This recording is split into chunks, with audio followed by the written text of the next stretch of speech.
കാരണം ഇവർക്ക് എല്ലാവർക്കും പറ്റില്ല എന്ന് പറയാൻ ഭയങ്കര പേടി. ബുദ്ധിമുട്ടാണ്. ഇപ്പോഴും എന്നോട് മുഖത്ത് നോക്കിയിട്ട് പറ്റില്ല എന്ന് പറയാൻ പേടിയുള്ള എത്ര പ്രൊഡ്യൂസർമാർ നടന്മാരുണ്ടെന്ന് അറിയാം. അതെ. കാരണം ഇവർ പേടിച്ച നാളെ ഞാൻ ഒരു ഹിറ്റ് അടിച്ച് കഴിഞ്ഞാൽ വീണ്ടും കാരണം ഞാൻ ഈ വിളിച്ചു പറഞ്ഞ സ്വഭാവം ഉള്ളത് കൊണ്ട് എല്ലാം തുറന്നു പറയുന്നത് പ്രശ്നമുണ്ട്. അല്ല. അപ്പോൾ അതുകൊണ്ടായിരിക്കും കേട്ടോ. അപ്പോൾ അങ്ങനെ ചില ആൾക്കാർ രീതി അങ്ങനെയാണല്ലോ, പറയില്ല ആരും. ഒരു പടത്തിനെ ഭയങ്കര ഓൺ ചെയ്യും, തീവ്രം. ഇപ്പം ഞാൻ പറഞ്ഞാൽ എൻ്റെ തെറ്റാണ്, അത് ആരുടെയും തെറ്റല്ല, അത് എൻ്റെ മാത്രം തെറ്റ്. As A writer, as A director ഞാൻ ഭയങ്കര അഭിമാനം കൊള്ളുന്ന സിനിമയാണ് യൂട്യൂബ് പ്രൊഡ്യൂസ്. എനിക്ക് ഇനി മിക്കവാറും പൃഥ്വിരാജ് എന്താ ചെയ്യാൻ പോകണമെന്ന് എനിക്ക് അറിയാം. പൃഥ്വിരാജ് പറഞ്ഞ് എൻ്റെ ഏത് സിനിമയും വേറെ പ്രൊഡ്യൂസേഴ്സ് ആണെങ്കിൽ പറയും നിങ്ങൾ അയച്ചു എൻ്റെ പേര് വെക്കേണ്ടെന്ന് പറയും. കാരണം അത് ഉറപ്പായിട്ട് അയാൾ പറയും. കാരണം വെച്ചാൽ എന്ത് പറഞ്ഞാലും നമ്മുടെ മറ്റേ അത് എന്താ കാരണം നമുക്ക് എല്ലാവർക്കും അറിയാം. അപ്പോൾ സംഭവം വെച്ചാൽ അവർ എന്നോട് പറഞ്ഞു ടോവിനോനെ മാറ്റണമെന്ന് പറഞ്ഞു. അപ്പോൾ ഞാൻ പറയാം എന്തിനെന്ന് ചോദിച്ചു. ടോവിനോക്ക് ഫ്ലെക്സിബിലിറ്റി ഇല്ല.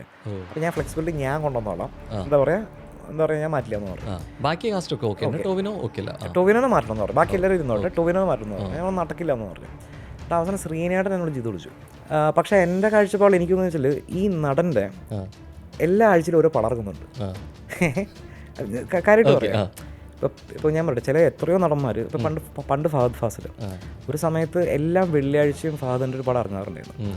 ആ പടങ്ങളുടെ എന്തെങ്കിലും കുഴപ്പമെന്ന് വെച്ചാൽ ഒരു പടം മോശമായി കഴിഞ്ഞാൽ അതിന് ഇമ്മീഡിയറ്റ് നെക്സ്റ്റ് മൂവി ഒരാഴ്ച 2 ആഴ്ച കഴിഞ്ഞ് ഇറങ്ങുന്ന സിനിമയിൽ അത് എഫക്റ്റ് ചെയ്യും, കളക്ഷൻ എഫക്റ്റ് ചെയ്യും ഉറപ്പായിട്ടും. ബിഗ് ബോസ് കാണുന്ന ഒരാളാണോ ശരിക്കും? അല്ലെങ്കിൽ അത്ര കുറച്ച് കണ്ടിട്ടുണ്ട്, മുഴുവനൊന്നും കണ്ടിട്ടില്ല. പക്ഷേ ഈ പോയിട്ട് തനിനിറം പുറത്ത് കാണിച്ച് എല്ലാം കഴിഞ്ഞ് ഗെയിം കളിച്ചു എന്നവർ പറയുന്നുണ്ട്. എന്താ ഗെയിം എന്ന് എനിക്ക് മനസ്സിലായില്ല. തമ്മി തല്ലിപ്പിക്കാനാണോ ഗെയിം എന്നുണ്ടെങ്കിൽ ഫൈൻ ഡു ഇറ്റ്. പക്ഷെ അത് കഴിഞ്ഞിട്ട് അവരുടെ ഭാവിനെ പറ്റി ഒന്ന് ആലോചിക്കുക. ആൾക്കാരുടെ മനസ്സിൽ നിന്ന് പോകുന്നതാണോ നിങ്ങൾ വിചാരിക്കുന്നത്? മെക്സിക്കൻ ഭാരത നടന്ന സംഭവമല്ല അത്. അപ്പൊ അതിന്റെ ഒരു രാഷ്ട്രീയ പാർട്ടിക്ക് ഇവിടെ കാരണക്കാരൻ ഞാനാ ആണല്ലേ. മലയാള സിനിമയിൽ ഒരുമാതിരി എല്ലാ ഫിലിം മേക്കേഴ്സും കോക്കിന്റെ റിവ്യൂ ഉണ്ട്. പേഴ്സണലായിട്ട് പറയാം, ചിരിച്ച് മറയാറുണ്ട്. തൻ്റെ കഴിവ് പ്രദർശിപ്പിച്ചതിൻ്റെ പേരിൽ പഴി കേട്ടുള്ള തോമസ് ചാക്കോ പോയിട്ട് തിരിച്ചു വന്നത് ഗുണ്ടയും തെമ്മാടിയായിട്ടുള്ള ആടുതോമായിട്ടാണ്. പക്ഷെ നടൻ രൂപേഷ് പോയിട്ട് തിരിച്ചു വന്നത് നല്ലൊരു കിടലൻ എണ്ണം പറഞ്ഞ സംവിധായകനായിട്ടാണ്. സോ കുറേയേറെ വിശേഷങ്ങളുമായിട്ട് ഒരിക്കൽ കൂടി എത്തുകയാണ്. സ്വാഗതം. ഏകദേശം 20-30 വർഷം മുമ്പ് ഇത്തരത്തിലുള്ള പ്രൊമോഷൻ രീതിയല്ല. തിരികെ ഇവിടെ എത്തി നിൽക്കുന്ന സമയത്ത് പ്രൊമോഷൻ ഈവൻറ്റുകളാണെങ്കിലും അല്ലെങ്കിൽ ഇൻ്റർവ്യൂകളാണെങ്കിലും കണ്ടു. ഇതിൻ്റെ ഒരു ഭാവി എന്താണെന്നാണ് ഒരു ഡയറക്ടറിൻ്റെ POV നോക്കുമ്പോൾ എന്താ തോന്നുന്നത്? റീസെൻ്റായിട്ട് പല കാരണങ്ങളുണ്ട്.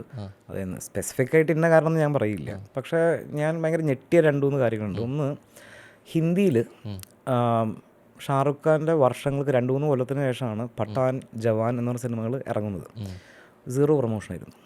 അതായത് സാധാരണ ഷാറുഖ് ഖാൻ്റെ പടം ഇറങ്ങുമ്പോൾ ഷാറുഖ് ഖാൻ എല്ലാം ചാനൽ കയറി ഇറങ്ങും, ഹൈറ്റ്സ് ഓഫ് പ്രൊമോഷനായിരിക്കും. മൂപ്പര് ചെയ്തില്ല. എനിക്ക് തോന്നുന്നു അതിന് തൊട്ട് മുമ്പുണ്ടായ മൂപ്പര ജീവിതത്തിലുണ്ടായ കോൺട്രവേഴ്സീസും കാരണം കൊണ്ടായിരിക്കും. പഠാന് ഒരു പ്രൊമോഷൻ ഉണ്ടായിരുന്നില്ല, ജവാന് പ്രൊമോഷൻ ഉണ്ടായിരുന്നില്ല. 2 പടം ബ്ലോക്ക് ബസ്റ്റേഴ്സ് ആയിരുന്നു. എമ്പുരാൻ എന്ന് പറഞ്ഞ സിനിമയ്ക്ക് മുമ്പ് മോഹൻലാലും പൃഥ്വിരാജും ഓടി നടന്ന് പ്രൊമോട്ട് ചെയ്തിരുന്നു. ഐ മീൻ കേരളത്തിലല്ലെങ്കിൽ പോലും, കാരണം അവർക്ക് അവിടെയാണ് കൂടുതൽ റീച്ച് ചെയ്തിട്ടുള്ളത്. പക്ഷേ എമ്പുരാന് ശേഷം തുടരും എന്നുള്ള സിനിമയ്ക്ക് വേണ്ടി എനിക്ക് തോന്നുന്നു വെച്ചാൽ സംവിധായകനും പ്രൊഡ്യൂസറും ടെക്നീഷ്യന്മാരായിരിക്കും ചിലപ്പോൾ 2-3 ഇൻ്റർവ്യൂസ് കൊടുത്തിട്ടുണ്ടാകും. അല്ലാണ്ട് ആക്ടേഴ്സ് ആരും തുടരുന്നു അങ്ങനെ ഒരു പ്രൊമോഷൻ നമ്മൾ കണ്ടിട്ടില്ല. പക്ഷേ ഏറ്റവും കൂടുതൽ കാശുണ്ടാക്കിയ സിനിമ തുടരുക. അപ്പം ഞാൻ മനസ്സിലാക്കുന്ന കാര്യം എന്ന് പറയുമ്പോൾ നമ്മൾ ഒരു പ്രസൻസ് ഫീൽ ചെയ്യിപ്പിക്കണം. അപ്പോൾ എന്താ വെച്ചാൽ ഇങ്ങനത്തെ ഒരു സിനിമ വരുന്നുണ്ട്. എസ്പെഷ്യലി ഇപ്പോൾ ഞാനിപ്പോൾ അഭിനയിച്ച വത്സല ക്ലബ് എന്ന് പറഞ്ഞ സിനിമ, അതിൽ സ്റ്റാർ കാസ്റ്റേ ഇല്ല. ധ്യാൻ ശ്രീനിവാസൻ ഒരു ക്യാമിയോ ചെയ്യുന്നതല്ലാതെ ബാക്കി എല്ലാവരും ഞാനും കാർത്തിക് ശങ്കർ, അഖിൽ കവിയൂർ ഇങ്ങനത്തെ ആക്ടേഴ്സാണ് അഭിനയിക്കുന്നത്.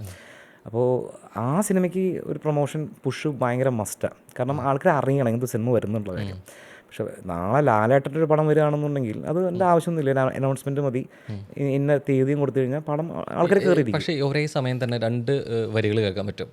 ഒന്നില്ലാന്നുണ്ടെങ്കിൽ അത്രത്തോളം പ്രൊമോഷൻ വന്നു കഴിഞ്ഞിട്ട് ചിലപ്പോൾ പറയും സിനിമ നല്ലതാണെങ്കിൽ ആളുകൾ സംസാരിക്കട്ടെ, ഇതിൻ്റെ മൗത്ത് പബ്ലിസിറ്റി ഉണ്ടാവട്ടെ, ആളുകളിൽ നിന്ന് വാമൊഴിയായിട്ട് ഇത് പോവട്ടെ എന്ന് പറയുന്നൊരു ധ്വനിയുണ്ട്. ഇതിനപ്പുറത്തേക്ക് ചില സിനിമകൾ പ്രൊമോഷൻ്റെ ഭാഗമായിട്ടൊന്നും വരാതെ നല്ല സിനിമയാണെന്നുള്ള അഭിപ്രായം വന്നു കഴിഞ്ഞാൽ പറയും നല്ല ചിത്രമാണല്ലോ, ഇത് എന്താ പ്രൊമോഷൻ ചെയ്യാൻ ചെയ്തെന്ന് ചോദിക്കും. വേണ്ടത്ര മാർക്കറ്റ് ചെയ്തില്ലല്ലോ, എന്ത് ചെയ്തു എന്നുള്ള ചോദ്യം വരും. ഇത് ഒരേ സമയം കേൾക്കുന്നത് 2 തരം സമീപനം വരുന്നവ എന്തുകൊണ്ടായിരിക്കും? അല്ല, എന്താ കാര്യം എന്നറിയോ? അതാ പറഞ്ഞത്. ഇപ്പോൾ ഫോർ എക്സാമ്പിൾ ഇപ്പോൾ ഇന്നാൾ ഞാൻ പടത്തിൻ്റെ പേര് പറയുന്നില്ല, ഒരു സിനിമ ഇറങ്ങി, ഭയങ്കര നല്ല അഭിപ്രായമായിരുന്നു. പക്ഷെ പടം ഒട്ടും ഓടിയില്ല. തിയേറ്ററിൽ ആരും കയറിയില്ല. ഭയങ്കര നല്ല സിനിമയാണ്. അപ്പോൾ ആക്ച്വലി അതിനുശേഷം ഞാനും പോയി കണ്ടു. എനിക്കും ഭയങ്കര ഇഷ്ടപ്പെട്ട സിനിമ, നല്ല സിനിമ, ഫീൽ ഗുഡ്. പക്ഷെ പടം ഒട്ടും ഓടിയില്ല. അപ്പോൾ എന്താ പറയുക, അവർ പ്രൊമോഷൻ എന്ന് പറഞ്ഞാൽ ചെയ്യാൻ പറ്റുന്ന രീതിയിൽ ഒരു പ്രൊമോഷൻ ചെയ്തു. അതിലൊരു നോൺ ആക്ടർ അഭിനയിച്ച സിനിമയാണ്, അപ്പോൾ സ്റ്റാർ കാസ്റ്റിലുള്ള സിനിമയൊന്നുമല്ല. അപ്പോൾ ഞാനപ്പോൾ എന്താ പറയുക, പിന്നീട് ഇപ്പോൾ അതിൻ്റെ വൺ ഓഫ് ദ പ്രൊഡ്യൂസർ എൻ്റെ ഒരു സുഹൃത്താണ്. അപ്പോൾ ഞാനങ്ങനെ സംസാരിക്കുന്ന ഇടയിൽ, ഞാൻ ചുമ്മാ സംസാരത്തിൻ്റെ ഇടയിൽ ഞാൻ കാര്യം ചോദിച്ചപ്പോൾ മൂപ്പര് പറഞ്ഞാൽ ഇത് പടത്തിൻ്റെ കുഴപ്പമോ അതോ വേറെ ഒന്നുമല്ല. കാരണം ഈ പടം നാളെ OTT വന്നു കഴിഞ്ഞാൽ ആൾക്കാർ ഗംഭീരമായിട്ട് പറയും. അതായത് എന്താ പറയുക, കാലത്തിന് വിപരീതം അങ്ങനെ പറയില്ല. ഇപ്പോൾ തീവ്രത്തിനെ പറ്റി പറഞ്ഞ പോലെ അങ്ങനെ പറയില്ല. പക്ഷേ എന്താ പറയുക, നല്ല സിനിമയായിരുന്നു, പക്ഷേ എന്താ പറയുക, ആൾക്കാർ തിരിച്ചറിഞ്ഞില്ല, ഇങ്ങനത്തെ കുറേ സാധനങ്ങൾക്ക് വരും. പക്ഷേ OTT ഹിറ്റ് ആയിരിക്കുന്ന കാര്യം അങ്ങനെ ഉറപ്പാണ്. പക്ഷേ എൻ്റെ കാഴ്ചപ്പാട് എനിക്കെന്ന് വെച്ചാൽ ഈ നടൻ്റെ എല്ലാ ആഴ്ചയിലും ഓരോ പടം ഇറങ്ങുന്നുണ്ട്. കാര്യമായിട്ട് പറയാം. ഇപ്പോൾ ഞാൻ പറയട്ടെ, ചില എത്രയോ നടന്മാർ ഇപ്പോൾ പണ്ട് ഫഹദ് ഫാസിൽ ഒരു സമയത്ത് എല്ലാം വെള്ളിയാഴ്ചയും ഫഹദിൻ്റെ ഒരു പടം ഇറങ്ങാറുണ്ടായിരുന്നു. ആ പടങ്ങളുടെ എന്തെങ്കിലും കുഴപ്പമെന്ന് വെച്ചാൽ, ഒരു പടം മോശമായി കഴിഞ്ഞാൽ അതിന് ഇമ്മീഡിയറ്റ് നെക്സ്റ്റ് മൂവി ഒരാഴ്ച 2 ആഴ്ച കഴിഞ്ഞ് ഇറങ്ങുന്ന സിനിമയെ അത് എഫക്റ്റ് ചെയ്യും, കളക്ഷൻ എഫക്റ്റ് ചെയ്യും ഉറപ്പായിട്ടും. പിന്നെ അല്ലെങ്കിൽ അത് ഇപ്പം ഞാൻ പറയട്ടെ, എന്നോട് പണ്ട് ദിലീഷ് പോത്തൻ പറഞ്ഞ കാര്യം, അതായത് മറ്റേ മഹേഷിൻ്റെ പ്രതികാരം എന്ന സിനിമ, അതിന് മുമ്പ് സീരീസ് ഓഫ് ഫഹദിൻ്റെ പടങ്ങൾ ഓടാണ്ടിരുന്നിട്ടുണ്ട്. അപ്പം മഹേഷിൻ്റെ പ്രതികാരം ഇറങ്ങുന്ന സമയത്ത് ആക്ച്വലി ഫസ്റ്റ് ഡേ തിയേറ്ററിൽ ആരും ഉണ്ടായിരുന്നില്ല, വളരെ മിനിമം ആൾക്കാരുണ്ടായിരുന്നുള്ളൂ. പിന്നെ ഫസ്റ്റ് ഷോയ്ക്ക് ഫുൾ ക്രൂ മെമ്പേഴ്സ് ആയിരുന്നു, അത് നമുക്ക് ജഡ്ജ് ചെയ്യാൻ പറ്റില്ല. അടുത്ത ഷോയ്ക്ക് ഒരു ആൾക്കാരുണ്ടായിരുന്നില്ല. അതിൻ്റെ പിന്നാലെയാണ് by evening 6 o'clock 9 o'clock show ഒക്കെ ആയപ്പോഴാണ് പടം എല്ലായിടത്തും ഹൗസ്ഫുള്ളാവുന്നു, ഹിറ്റ് അടിച്ചു എന്ന് പറഞ്ഞൊരു സ്റ്റേറ്റസിലോട്ട് കടക്കുന്നത് തന്നെ കമ്മിങ് ഡേയ്സിലായിരുന്നു. പിന്നെ അവിടെ നിന്നിട്ട് ഫഹദിൻ്റെ എനിക്ക് തോന്നിച്ചാൽ അദ്ദേഹത്തിൻ്റെ തീരുമാനങ്ങൾ മാറി, ചോയ്സ് ഓഫ് മൂവീസ് മാറി, പിന്നെ ഇപ്പം നോക്കിയും കണ്ട പടങ്ങൾ ചെയ്യുന്നുള്ളൂ. അപ്പം ഞാൻ പറഞ്ഞ കാര്യം എന്ന് പറയുമ്പോൾ, ഈ പറയുന്നത് പോലെ സിനിമ ഇപ്പം നല്ലതാണെങ്കിലും നല്ലതാണെങ്കിൽ എന്തോ ഓടാണ്ടിരുന്നത്, പ്രൊമോഷൻ വേണമായിരുന്നു.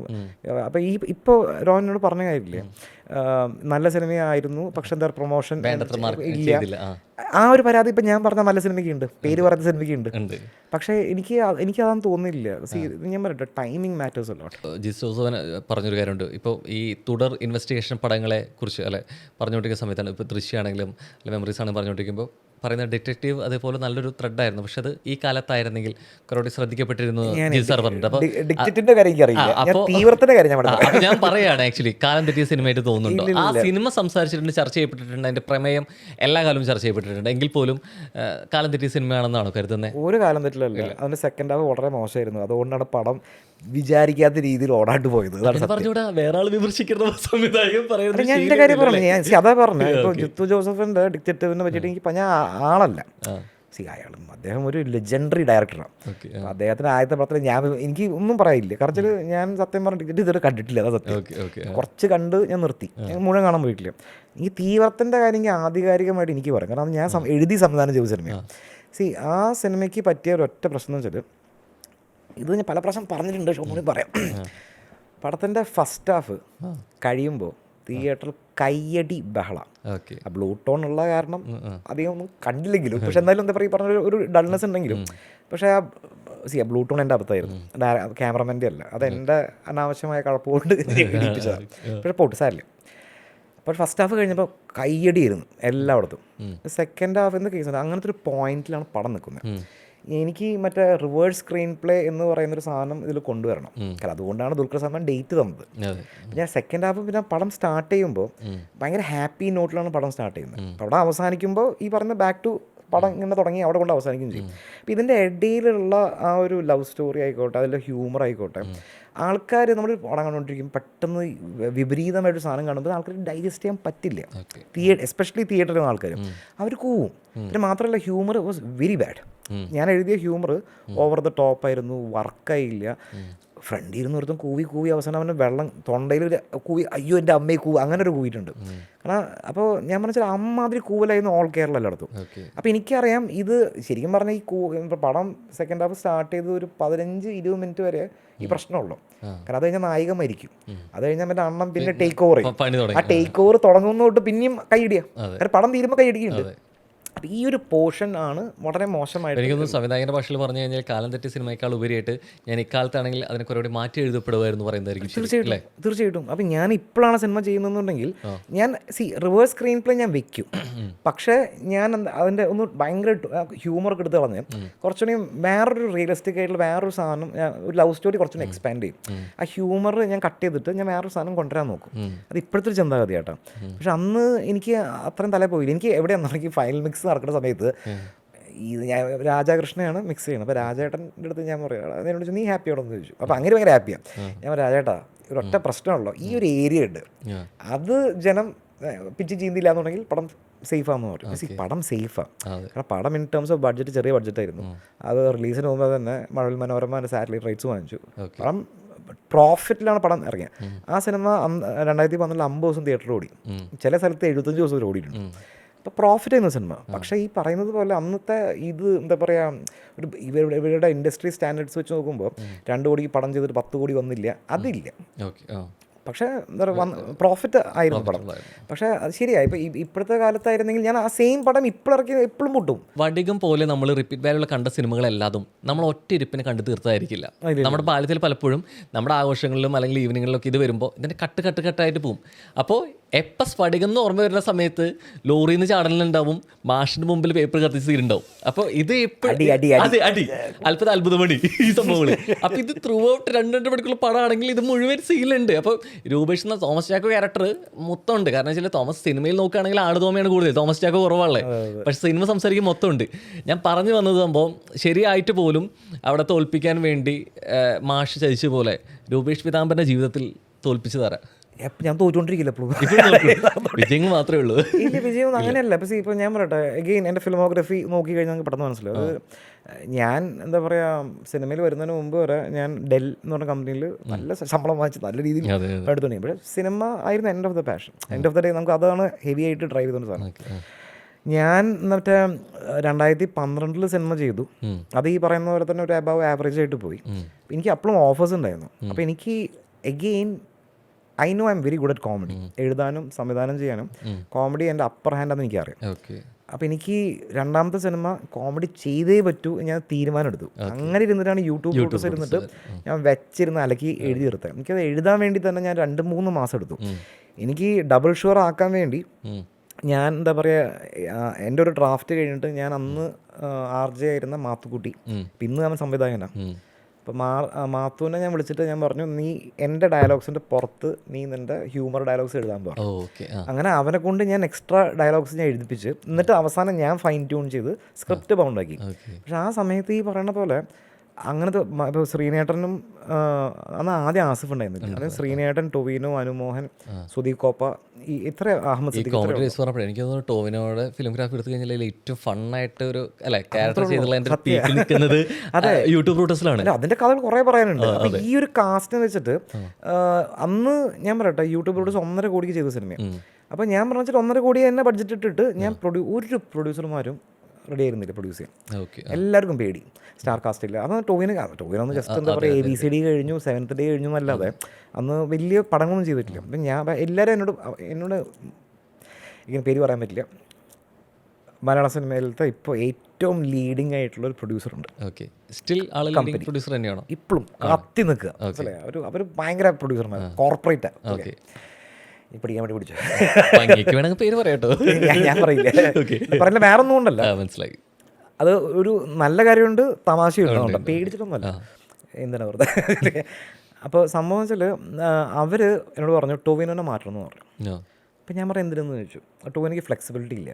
അപ്പം ഞാൻ ഫ്ലെക്സിബിലിറ്റി ഞാൻ കൊണ്ടുവന്നോളാം, എന്താ പറയുക ഞാൻ മാറ്റില്ല എന്ന് പറഞ്ഞു. ബാക്കി ടൊവിനോനെ മാറ്റണം എന്ന് പറഞ്ഞു. ബാക്കി എല്ലാവരും ഇരുന്നോട്ടെ, ടൊവിനോനെ മാറ്റണം എന്ന് പറഞ്ഞു. ഞാൻ നടക്കില്ല എന്ന് പറഞ്ഞു. അവസാനം ശ്രീനേട്ടൻ എന്നോട് ചെയ്ത് വിളിച്ചു. ശ്രീനേട്ടൻ ചോദിച്ചു, നീ എന്തിനാണ് ഒരാൾക്ക് വേണ്ടി മാത്രം പിടിച്ചേക്കുന്നത്, പടം മറക്കണ്ടെന്ന് ചോദിച്ചു. അപ്പം ഞാൻ പറഞ്ഞു, ശ്രീനേട്ടൻ നിങ്ങളാണ് നായകൻ, നിങ്ങളെ പടം പ്രൊഡ്യൂസ് ചെയ്യാൻ അവർക്ക് താല്പര്യമില്ല എന്നുണ്ടെങ്കിൽ അവർ അത് പറയട്ടെ, ഇതിൻ്റെ ഇടയിൽ നിന്ന് ആൾക്കാർ എന്തിനാ മാറ്റുന്നത് ചോദിച്ചു. അവസാനം പരിപാടിയെ നടന്നില്ല, കേട്ടോ. എന്നിട്ട് അവസാനം എനിക്ക് ഈ പടം ചെയ്തേ പറ്റൂ. ഞാൻ ഭയങ്കര കാരണം 2 കൊല്ലമാണ് എൻ്റെ പോയത്. ഈ 2 കൊല്ലം കഴിഞ്ഞിട്ട് ഞാൻ പിന്നെ ഈ സിനിമ ചെയ്യാൻ വേണ്ടി ഞാൻ എൻ്റെ ഒരു സുഹൃത്തിൻ്റെ അടുത്ത് ഞാൻ സംസാരിച്ചുകൊണ്ടിരിക്കുമ്പോൾ അവൻ പറഞ്ഞു, നീ ഒരു ട്രാക്കും കൂടി എഴുത്, എന്നിട്ട് അതിൽ ഈ പറയുന്നത് പോലെ എന്താ പറയുക മാർക്കറ്റ് വാല്യൂ ഉള്ള ഒരാളെ കൂടി പിടിച്ചിട്ട് കഴിഞ്ഞാൽ പരിപാടി നടക്കുമെന്ന് പറഞ്ഞു. അപ്പോഴാണ് ഒരു ട്രാക്കും കൂടി ഞാൻ ആസിഫ് അലി ഹണി റോസ് എന്ന് പറഞ്ഞ സാധനം എഴുതി ഞാൻ എന്നോട് കൂട്ടിച്ചേർത്ത്. എനിക്ക് എന്ത് കേസ് പറയും, ഇത് എനിക്ക് ഒറ്റ കഥയായിട്ട് തോന്നണം. ഇത് പല ട്രാക്കുകൾ പോകുന്ന സാധനമാണ്, പക്ഷെ ഇത് ഒറ്റ സിനിമയായിട്ട് കാണുമ്പോൾ ഒറ്റ വേണം, ഒരു ചതിക്കഥയും തന്നെ ആവണം. അപ്പം അങ്ങനെ തല കുത്തി മറിഞ്ഞു. എന്നിട്ട് അന്ന് ഒരു രക്ഷയില്ലാണ്ടായപ്പോൾ ഏതൊരു ഇംഗ്ലീഷ് പടത്തിൽ നിന്ന് അടിച്ചു മാറ്റിയതാണ് ആസിഫിൻ്റെ ട്രാക്ക്. പക്ഷെ എങ്ങനെ ഞാൻ നന്നായി ബ്ലെൻഡ് ചെയ്തു. എന്നിട്ട് ഞാൻ ആസിഫിന് പോയി കണ്ടു. അപ്പോൾ ആസിഫ് ആ വാക്കുകൾ കറക്റ്റ് ഇപ്പം പറയുന്നുണ്ട്, മറ്റാണെങ്കിൽ ഒരു കോപ്പി അടിച്ചെന്ന് പറയുന്നപ്പം ഞാൻ ഇൻസ്പയർഡ് ആയിട്ട് എടുത്തു എന്ന് പറയുന്നത് ഞാൻ അടിച്ചു മാറ്റിയതാണ്. പക്ഷേ എഗെയിൻ നമ്മുടെ ഈ കഥയ്ക്ക് ബ്ലെൻഡ് ആവുന്ന രീതിയിലാണ് ഞാൻ വെച്ചത്. ഇപ്പം അവിടുത്തെ ആൾക്കാർ പോലും ഇതല്ലേ എന്ന് ചോദിച്ചു കഴിഞ്ഞാൽ അവർക്ക് അല്ലാന്ന് പറയാൻ പറ്റും. പറയേണ്ടി വരും. ഓക്കെ. കാരണം പറയേണ്ടി വരും എന്ന് പറയാൻ വെച്ചാൽ അവർ ഭയങ്കര സിഗ്നിഫിക്കൻ്റ് ആയിട്ടുള്ള ഇഷ്ടംപോലെ ഡിഫറൻസസ് വന്നിട്ടുണ്ട്. പക്ഷെ സ്പോട്ട് ഏതാ അത് തന്നെ അതെ, കുറച്ചൊക്കെ ആവാം. ഇല്ല അല്ല സത്യമായിട്ട് പറയണല്ലേ. അപ്പം ഞാനിപ്പോൾ ആസിഫിൻ്റെ അടുത്ത് എന്താ കേസ് വെച്ചാൽ ആസിഫ് പണ്ട് ഞാൻ ദുൽഖറിനൊക്കെ മുമ്പ് ഇട്ടാം. കാരണം വേറൊരു നടൻ്റെ അടുത്ത് പോയി അദ്ദേഹം ഈ പറയുന്ന പോലെ സ്റ്റാർ ആയപ്പോൾ മുമ്പ് വേണ്ടെന്ന് ചോദിച്ചു. ആസിഫിൻ്റെ അടുത്ത് പോയി ആസിഫ് പറഞ്ഞു ഞാൻ പറയാൻ എന്ന് പറഞ്ഞ് പോസ്റ്റ് ഒന്ന് അതങ്ങനെ പോയി. നടക്കില്ല എന്ന് മനസ്സിലായി. കാരണം ഇവർക്ക് എല്ലാവർക്കും പറ്റില്ല എന്ന് പറയാൻ ഭയങ്കര പേടി. ഇപ്പോഴും എന്നോട് മുഖത്ത് നോക്കിയിട്ട് പറ്റില്ല എന്ന് പറയാൻ പേടിയുള്ള എത്ര പ്രൊഡ്യൂസർമാർ നടന്മാരുണ്ടെന്ന് അറിയാം. കാരണം ഇവരെ പേടിച്ച നാളെ ഞാൻ ഹിറ്റ് അടിച്ച് കഴിഞ്ഞാൽ വീണ്ടും കാരണം ഞാൻ ഈ വിളിച്ചു പറഞ്ഞ സ്വഭാവമുള്ളത് കൊണ്ട് എല്ലാം അല്ല. അപ്പോൾ അതുകൊണ്ടായിരിക്കും കേട്ടോ. അപ്പോൾ അങ്ങനെ ചില ആൾക്കാർ രീതി അങ്ങനെയാണല്ലോ, പറയില്ല ആരും. അപ്പോൾ ഭയങ്കര അൺപ്രൊഫഷണലായ സ്വഭാവം, വേറെ കാര്യം. അപ്പം ഞാൻ ആസിഫിനോട് പിന്നെയും പോയി ഞാൻ പറയും ഇനി ഡേറ്റ് ഇടുമെന്ന് ചോദിച്ചു. നമ്മൾ ചെയ്യുന്നു കഥയൊന്നുമില്ല, നമ്മൾ ചെയ്യുന്നു എന്ന് പറഞ്ഞു. അങ്ങനെയാണ് ആസിഫൊക്കെ വന്നപ്പോൾ വേറെ പ്രൊഡക്ഷൻ വന്ന് ഞങ്ങൾ ചെയ്യാമെന്ന് പറഞ്ഞ് ചെയ്തത്.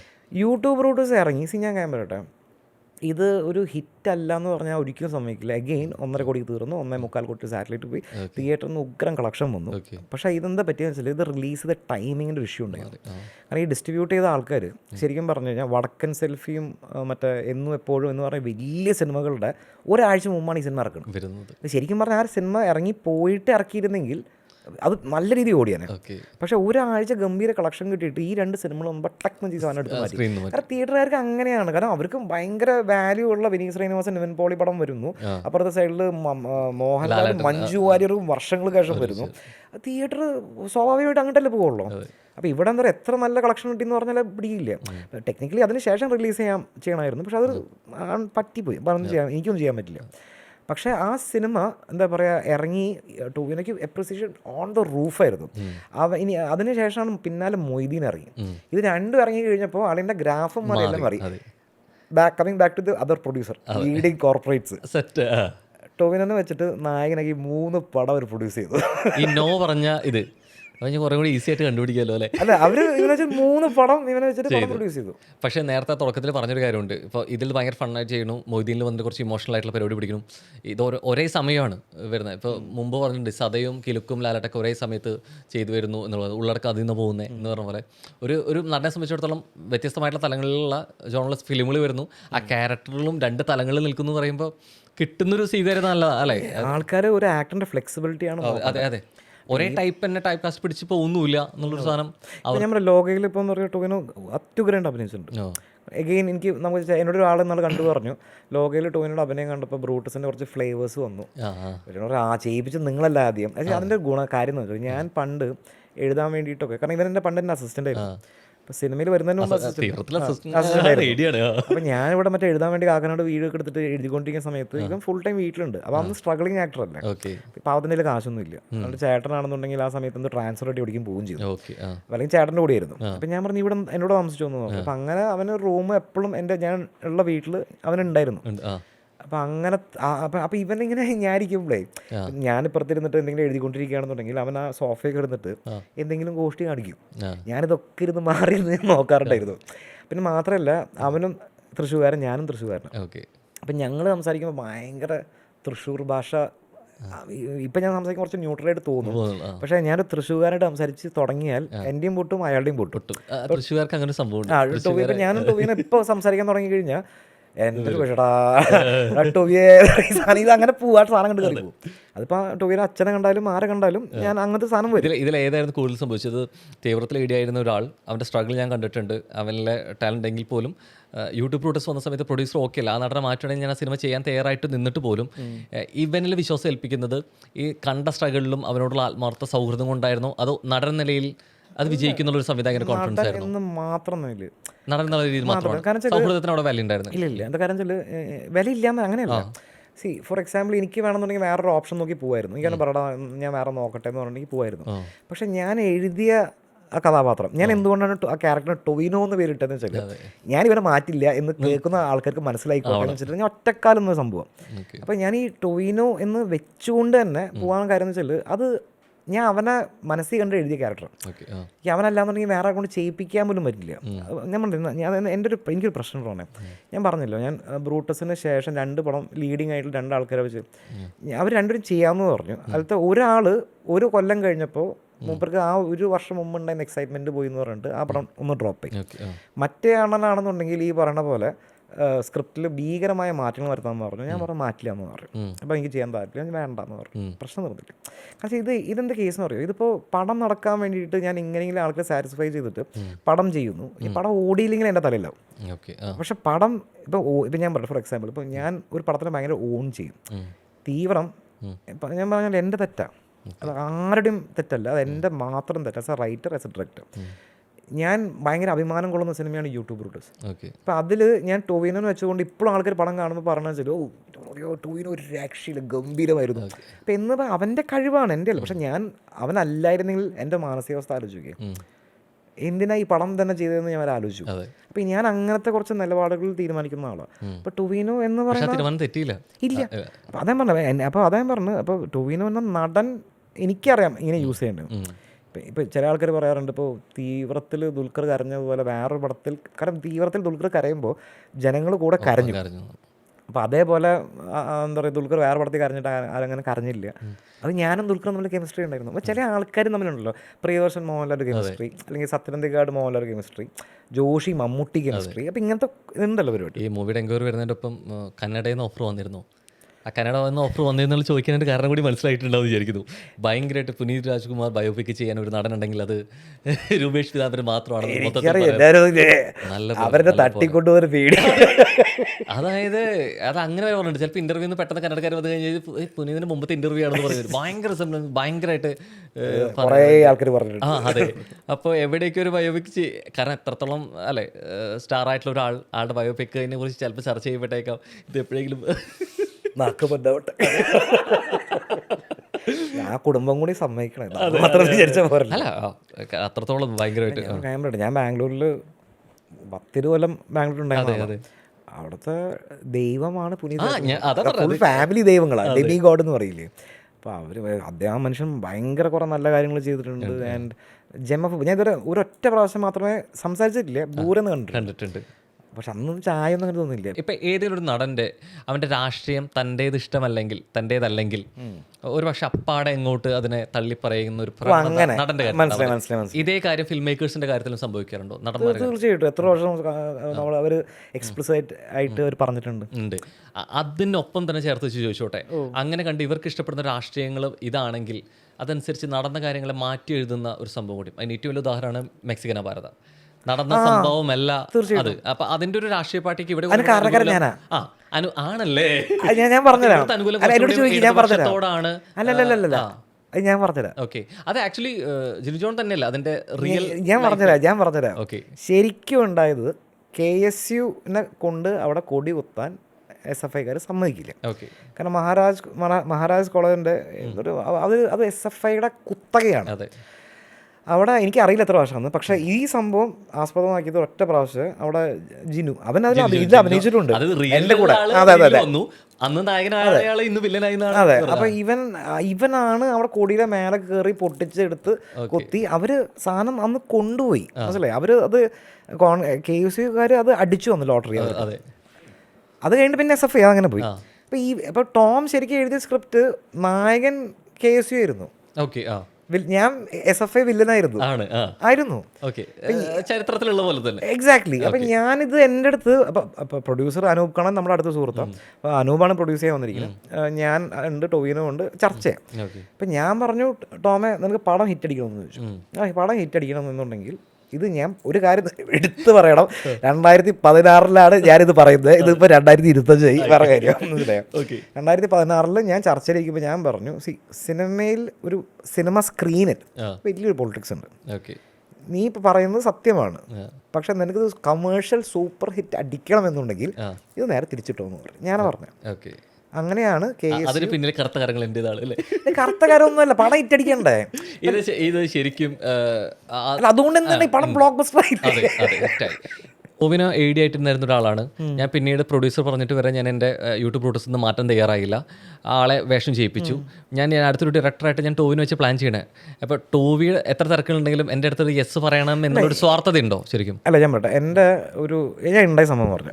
അതായത് ഞാനൊരു സ്ക്രിപ്റ്റ് മെക്സിക്കൻ അപാരതയ്ക്ക് ശേഷം 1-2 സ്ക്രിപ്റ്റുകൾ ഞാൻ പ്ലാൻ ചെയ്തു. ടോവിനോയുടെ നായകനാക്കി പടം ചെയ്യാൻ വേണ്ടി പ്ലാൻ ചെയ്തു. അപ്പോൾ എനിക്ക് എഗെയിൻ ബെനിഫിറ്റ് എന്താ, എപ്പോൾ വേണമെങ്കിൽ കയറി ചെല്ലാം, അപ്പോയിൻമെൻറ്റിൻ്റെ ആവശ്യമൊന്നുമില്ല, എപ്പോൾ വേണമെങ്കിൽ കയറി ചെല്ലാം, സംസാരിക്കാം, കാര്യം പറയാം, സോന്ന് പറഞ്ഞ് പോരാം. ഒന്ന് ചെയ്യണോ വേണ്ടതെന്ന് ആസ് എൻ ആക്ടർ ടൊവിനോടെ തീരുമാനം. ടൊവിനോ ഞാൻ അങ്ങനെ 2 സാധനം കൊടുത്തു, രണ്ടും ആസ് എൻ ആക്ടർ അവന് വർക്കായില്ല എന്ന് പറഞ്ഞു, ഞാൻ സാരില്ല എന്ന് പറഞ്ഞു, വേണ്ടെന്ന് വെച്ചു, പ്രശ്നം തീർന്നു. അല്ല ഞാൻ ഒരിക്കലും വിചാരിക്കില്ല, കാരണം ഇല്ല എൻ്റെ കാര്യം എന്ന് പറഞ്ഞാൽ അത് എപ്പോഴാണ് പോയെന്ന് ഞാൻ പറഞ്ഞുതരാം. എനിക്ക് ആ സാധനം എപ്പോഴാണ് പോയത് ഞാൻ പറഞ്ഞുതരാം.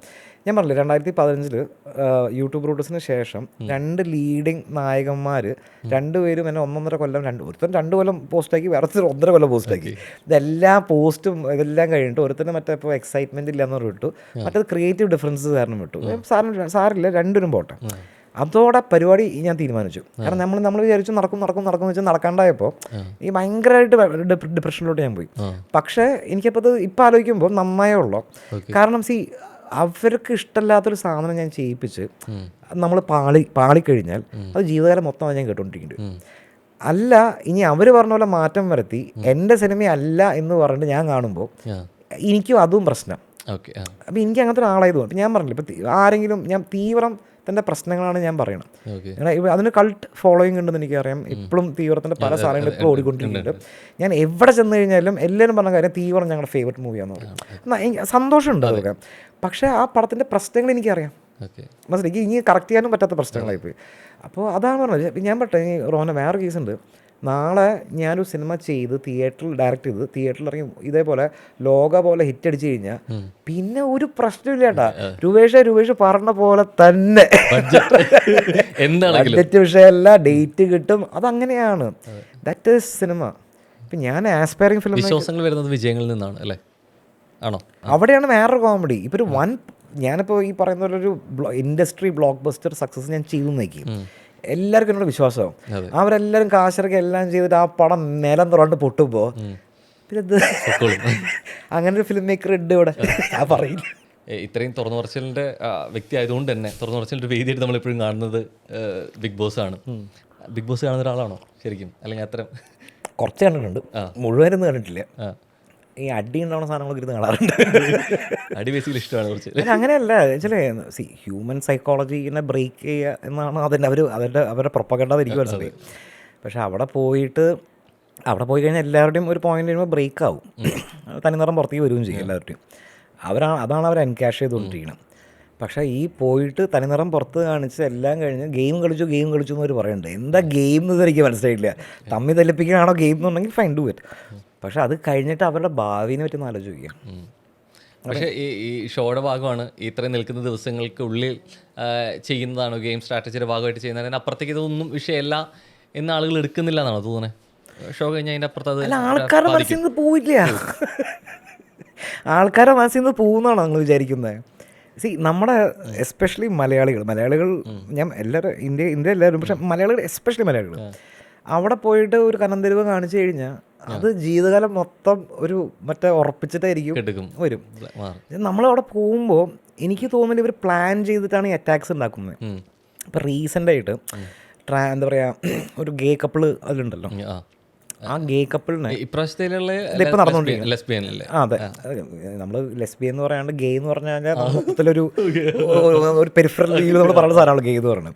അപ്പോൾ ആ ഗേ കപ്പിളിനെ ബേസ് ചെയ്തിട്ട് അതിലത്തെ ഒരു കുട്ടി എന്തോ പറഞ്ഞല്ലോ, അപ്പം അതിനെ റോസ്റ്റ് ചെയ്തുകൊണ്ട് ലാലേട്ടനും എല്ലാവരും കയറി അലക്കുകയും ചെയ്തു. അതൊക്കെ ശരിയാണ്. പക്ഷേ എനിക്ക് തോന്നുന്നല്ലേ, ഇപ്പോൾ അത് ആ ഒരു ബിഗ് ബോസ് അല്ലായിരുന്നെങ്കിൽ അവർ പുറത്ത് വെച്ചിട്ട് ഒരിക്കലും അങ്ങനെ റിയാക്ട് ചെയ്യില്ല. ഇപ്പം അവിടെ ഇങ്ങനെ അടച്ചിട്ട് ഒരു വർഷത്ത് പൊട്ടുമ്പോഴാണ് ഉള്ളിലത്തെ സാധനങ്ങൾ പുറത്തേക്ക് വരുന്നത്. ഇപ്പം ഞാൻ പെൺകുട്ടിക്ക് നാളെ അവിടെ നിന്ന് എവിക്റ്റ് ആയിട്ടോ എപ്പോഴെങ്കിലോ അല്ലെങ്കിൽ വിൻ ചെയ്തിട്ടോ ആൾ പുറത്തോട്ട് വരികയാണെങ്കിൽ എന്താ പറയുക, ആ കൊച്ചിനെ എല്ലാവരും കാണുന്ന മാനസികാവസ്ഥ അങ്ങനെയായിരിക്കും. അത് നമ്മൾ ഒരാഴ്ച കഴിഞ്ഞാൽ അതൊക്കെ ആൾക്കാരും മാർക്കും അങ്ങനെയൊന്നും ഇല്ല, അതെന്നും മനസ്സിലുണ്ടാവും. അപ്പം അതൊരു ഭയങ്കര ബ്ലാക്ക് മാർക്കാണ്. അപ്പം ഞാൻ പറഞ്ഞ കാര്യം എന്ന് പറയുമ്പോൾ ചിലപ്പോൾ ആ കുട്ടിയോട് ഇപ്പോൾ നിങ്ങൾ ചോദിക്കുകയാണെന്നുണ്ടെങ്കിൽ she will have her own reasons why I said this. ഇപ്പോൾ ഫോർ എക്സാമ്പിൾ, ഇപ്പോൾ നാളൊരു മലയാളത്തിലൊരു സിനിമ ഇറങ്ങി, ബിഗ് ബോസിൽ മുമ്പുണ്ടായിരുന്ന ഒരു പയ്യൻ, ഹീസ് എ ട്രാൻസ്ജെൻഡർ ആണോ എന്താണെന്ന് എനിക്കറിയില്ല. അപ്പോൾ അങ്ങനെ പറഞ്ഞാൽ ആ സിനിമ എനിക്ക് കണ്ടിരിക്കാൻ പോലും പറ്റിയില്ല. ഞാനും ഫാമിലി അപ്പം അവിടെ നിന്ന് ഇറങ്ങി പോന്നു. അപ്പോൾ ആ സിനിമ ഭയങ്കരമായിട്ട് എഫക്റ്റ് ചെയ്തു, ആ പടത്തിനെ ഭയങ്കരമായിട്ട് എഫക്റ്റ് ചെയ്തു. അത് സംഭവം അപ്പോൾ പക്ഷേ ഞാൻ എന്താ പറയാൻ കാര്യം എന്ന് വെച്ചാൽ ഇപ്പോൾ ഓരോ ആൾക്കാരെ ലെവൽ ഓഫ് അത് എഫക്റ്റ് ചെയ്യുന്നത് പല പല രീതിയിലായിട്ടാണ്. പക്ഷേ I am very sure Vineeth എന്താ പറയുക ഭയങ്കര സോഷ്യൽ പരിപാടികളൊക്കെ മനസ്സിൽ വെച്ചിട്ട് ആലോചിച്ചിട്ട് ചെയ്യുന്ന ഒരു വ്യക്തിയാണ്. ചിലപ്പോൾ വിനീതിനോട് ഇപ്പോൾ ചോദിച്ചു കഴിഞ്ഞാൽ വിനീത് പറയും ചിലപ്പോൾ എന്താ പറയുക അങ്ങനത്തെ ക്യാരക്ടേഴ്സ് ഉണ്ട്, നിങ്ങൾ എന്നെ ക്യാരക്ടറായിട്ട് കണ്ടാൽ മതി, നീ വിനീത് ശ്രീനിവാസൻ അല്ല അത് പറഞ്ഞ എന്ന് വിനീത് പറയും. ഞാനാണെങ്കിൽ അങ്ങനെ ഞാൻ ചിന്തിക്കുകയുള്ളൂ. കാരണം എനിക്ക് ഈ പൊളിറ്റിക്കൽ കറക്ഷൻ എനിക്ക് വിശ്വാസമൊന്നുമില്ല. കാരണം ഇതിൽ നമ്മൾ പച്ചയായ കാര്യങ്ങൾ ചില സ്ഥലത്ത് പോകുമ്പോൾ അത് അങ്ങനെയാണ്. ഇനി സിനിമ എടുക്കുമ്പോഴാണെന്നുണ്ടെങ്കിൽ പോലും ഞാൻ നോക്കില്ല, എന്താ കാര്യം എന്ന് പറയുമോ, ഈ പൊളിറ്റിക്കൽ കറക്റ്റ്നെസ് എന്ന് പറഞ്ഞ് പോകുന്ന സാധനമാണെന്നുണ്ടെങ്കിൽ ഈ ഒരു വിഷയത്തെ പണ്ട് ഞാൻ മറ്റേ കടുവ സിനിമേനെ പറ്റി പറഞ്ഞിട്ട് ഭയങ്കരമായിട്ട് ചർച്ച ഉണ്ടായതാണ്. പക്ഷേ അങ്ങനെ ആൾക്കാരുണ്ട്, മനസ്സിലായോ? ഇപ്പം ഞാൻ പറയും സ്ഥിരമായിട്ട് ഇപ്പോൾ ഫോർ എക്സാമ്പിൾ കടുവ സിനിമയിലെ കാര്യം തന്നെ പറയുകയാണെന്നുണ്ടെങ്കിൽ അതിൽ പൃഥ്വിരാജ് അഭിനയിച്ച ക്യാരക്ടർ ആ സിനിമയിൽ തന്നെ കാണിക്കുന്നുണ്ട്, എല്ലാ ഞായറാഴ്ച പള്ളി പോകുന്ന ക്യാരക്ടറാണ്. അപ്പോൾ അയാൾ വെറുതെ മാസ് ഡയലോഗ് പറയുമ്പോൾ പോലും ബൈബിളിനെ കോട്ട് ചെയ്തിട്ടാണ് മാസ് ഡയലോഗ് അടിച്ചുകൊണ്ടേയിരിക്കുന്നത്, മനസ്സിലായോ? പക്ഷേ അതിൽ പറയുന്ന വാക്ക് ഭയങ്കരമായിട്ട് വിവാദ കോൺട്രവേഴ്സി ആവും. അല്ല, ഞാൻ ഇപ്പോഴത്തെ ഒരു പ്രശ്നം പറഞ്ഞു കേട്ടോ. അവർ ശരി എന്താ പറയുക, നീ ചെയ്ത പാവങ്ങൾ അടുത്ത തലമുറ, ഇതാണ് ഇവർ മറ്റേ ബുദ്ധിപൂർവ്വമായിട്ട്, അത് സെൻസർ ബോർഡൊന്നും അല്ല, ഈ അണ്ണന്മാരെന്നെ അതിൻ്റെ പ്രൊഡ്യൂസേഴ്സും എല്ലാവരും കൂടി തീരുമാനിച്ചു അതൊന്നും നമുക്ക് ഡിലീറ്റ് ചെയ്ത് കളയാം. ഇന്നാളുണ്ടായ സംഭവം പറയാം.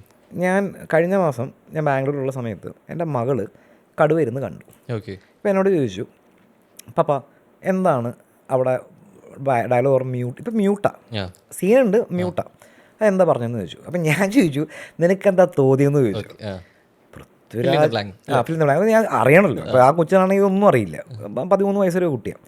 അപ്പോൾ അവൾ എന്നോട് പറഞ്ഞു വെച്ചാൽ എന്തോ പറയാൻ പാടില്ലാത്ത ഭയ മുട്ടൻ പരിപാടി എന്തോ പറഞ്ഞിട്ടുണ്ട്, അതുകൊണ്ടായിരിക്കില്ല ഇങ്ങനെ ചെയ്തിട്ടുണ്ടാവുക. അപ്പോൾ അവസാനം ഒന്ന് ആലോചിച്ച് നോക്ക്, മനസ്സിലായി? അത് ആ പറയുന്നത് എന്ത് രീതിയിൽ നമുക്ക് വ്യാഖ്യാനിക്കാം.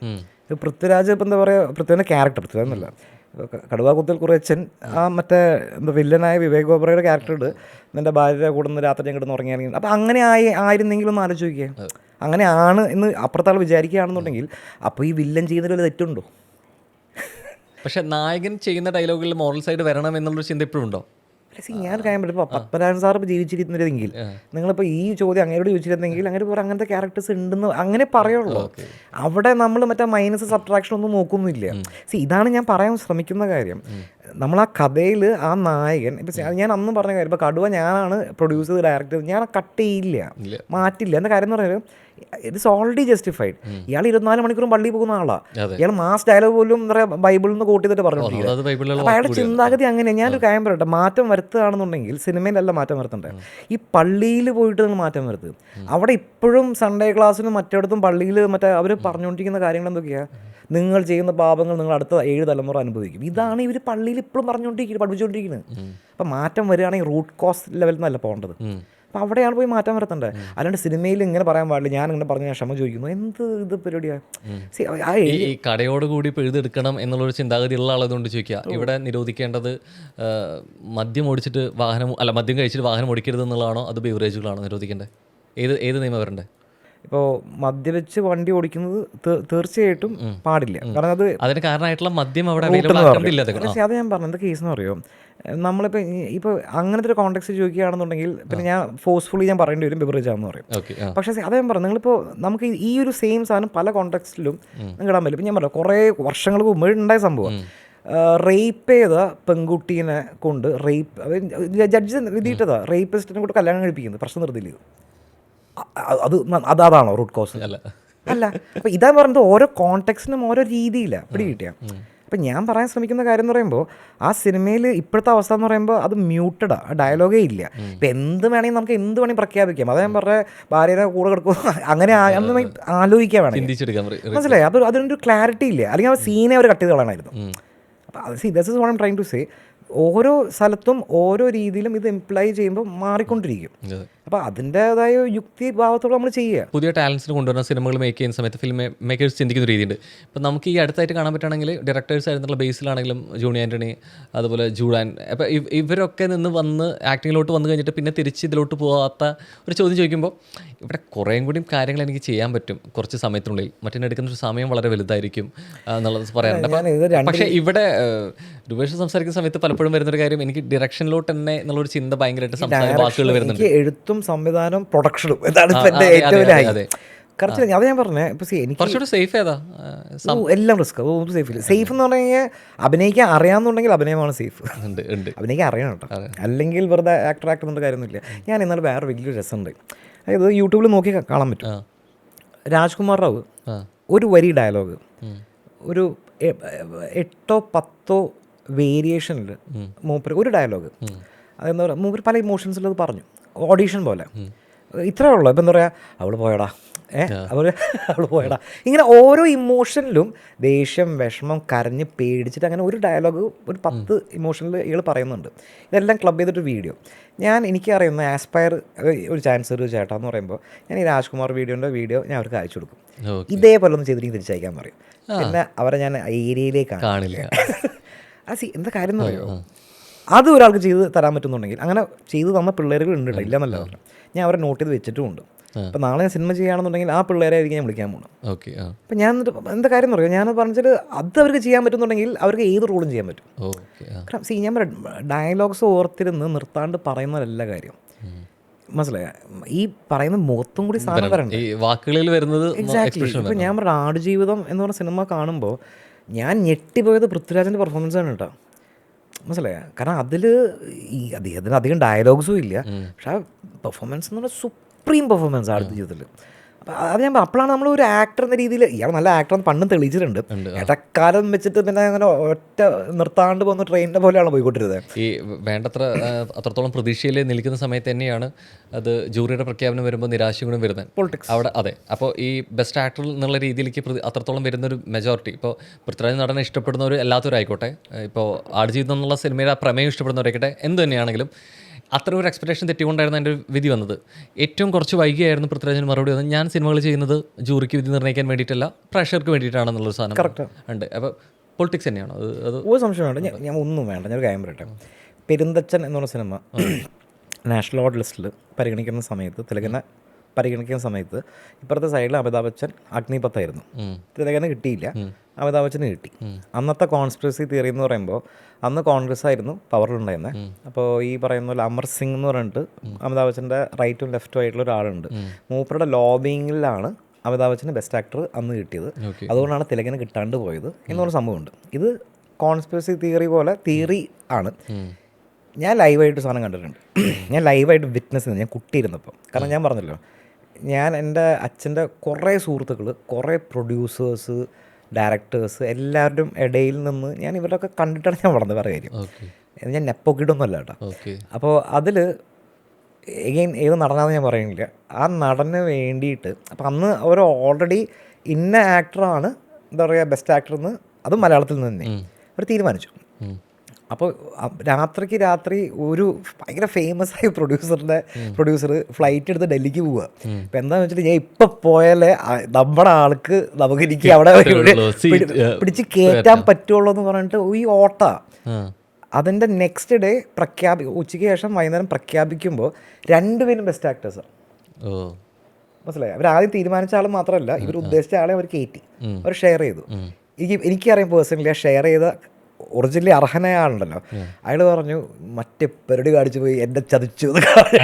അയാൾക്കത് ഈഗോ ആയിരുന്നു അപ്പുറത്തെ ആക്ടറിന്.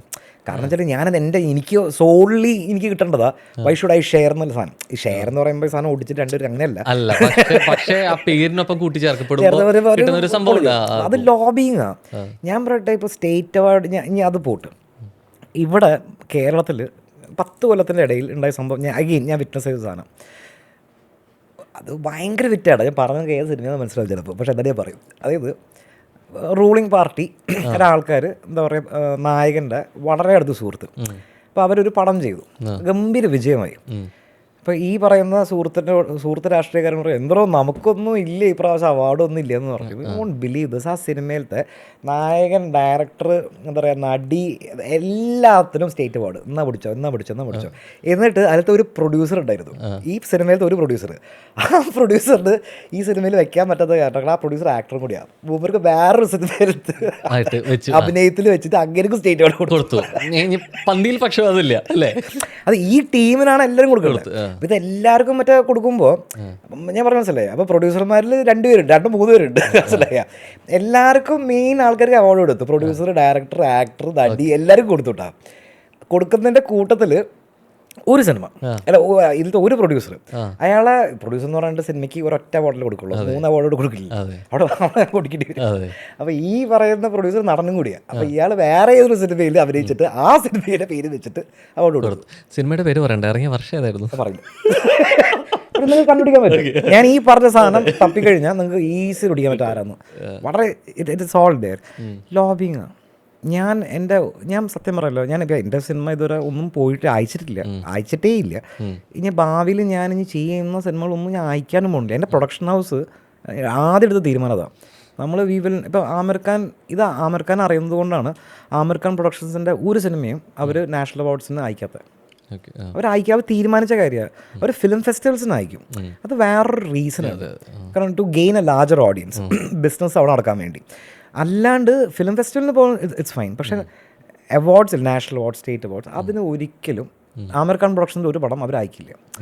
കാരണം അത് അവർ തീരുമാനമാണ്. ഞാൻ അതിൽ യോജിക്കുന്നതാണ്. കാരണം ലോബിങ്, കട്ട ലോബിങ്.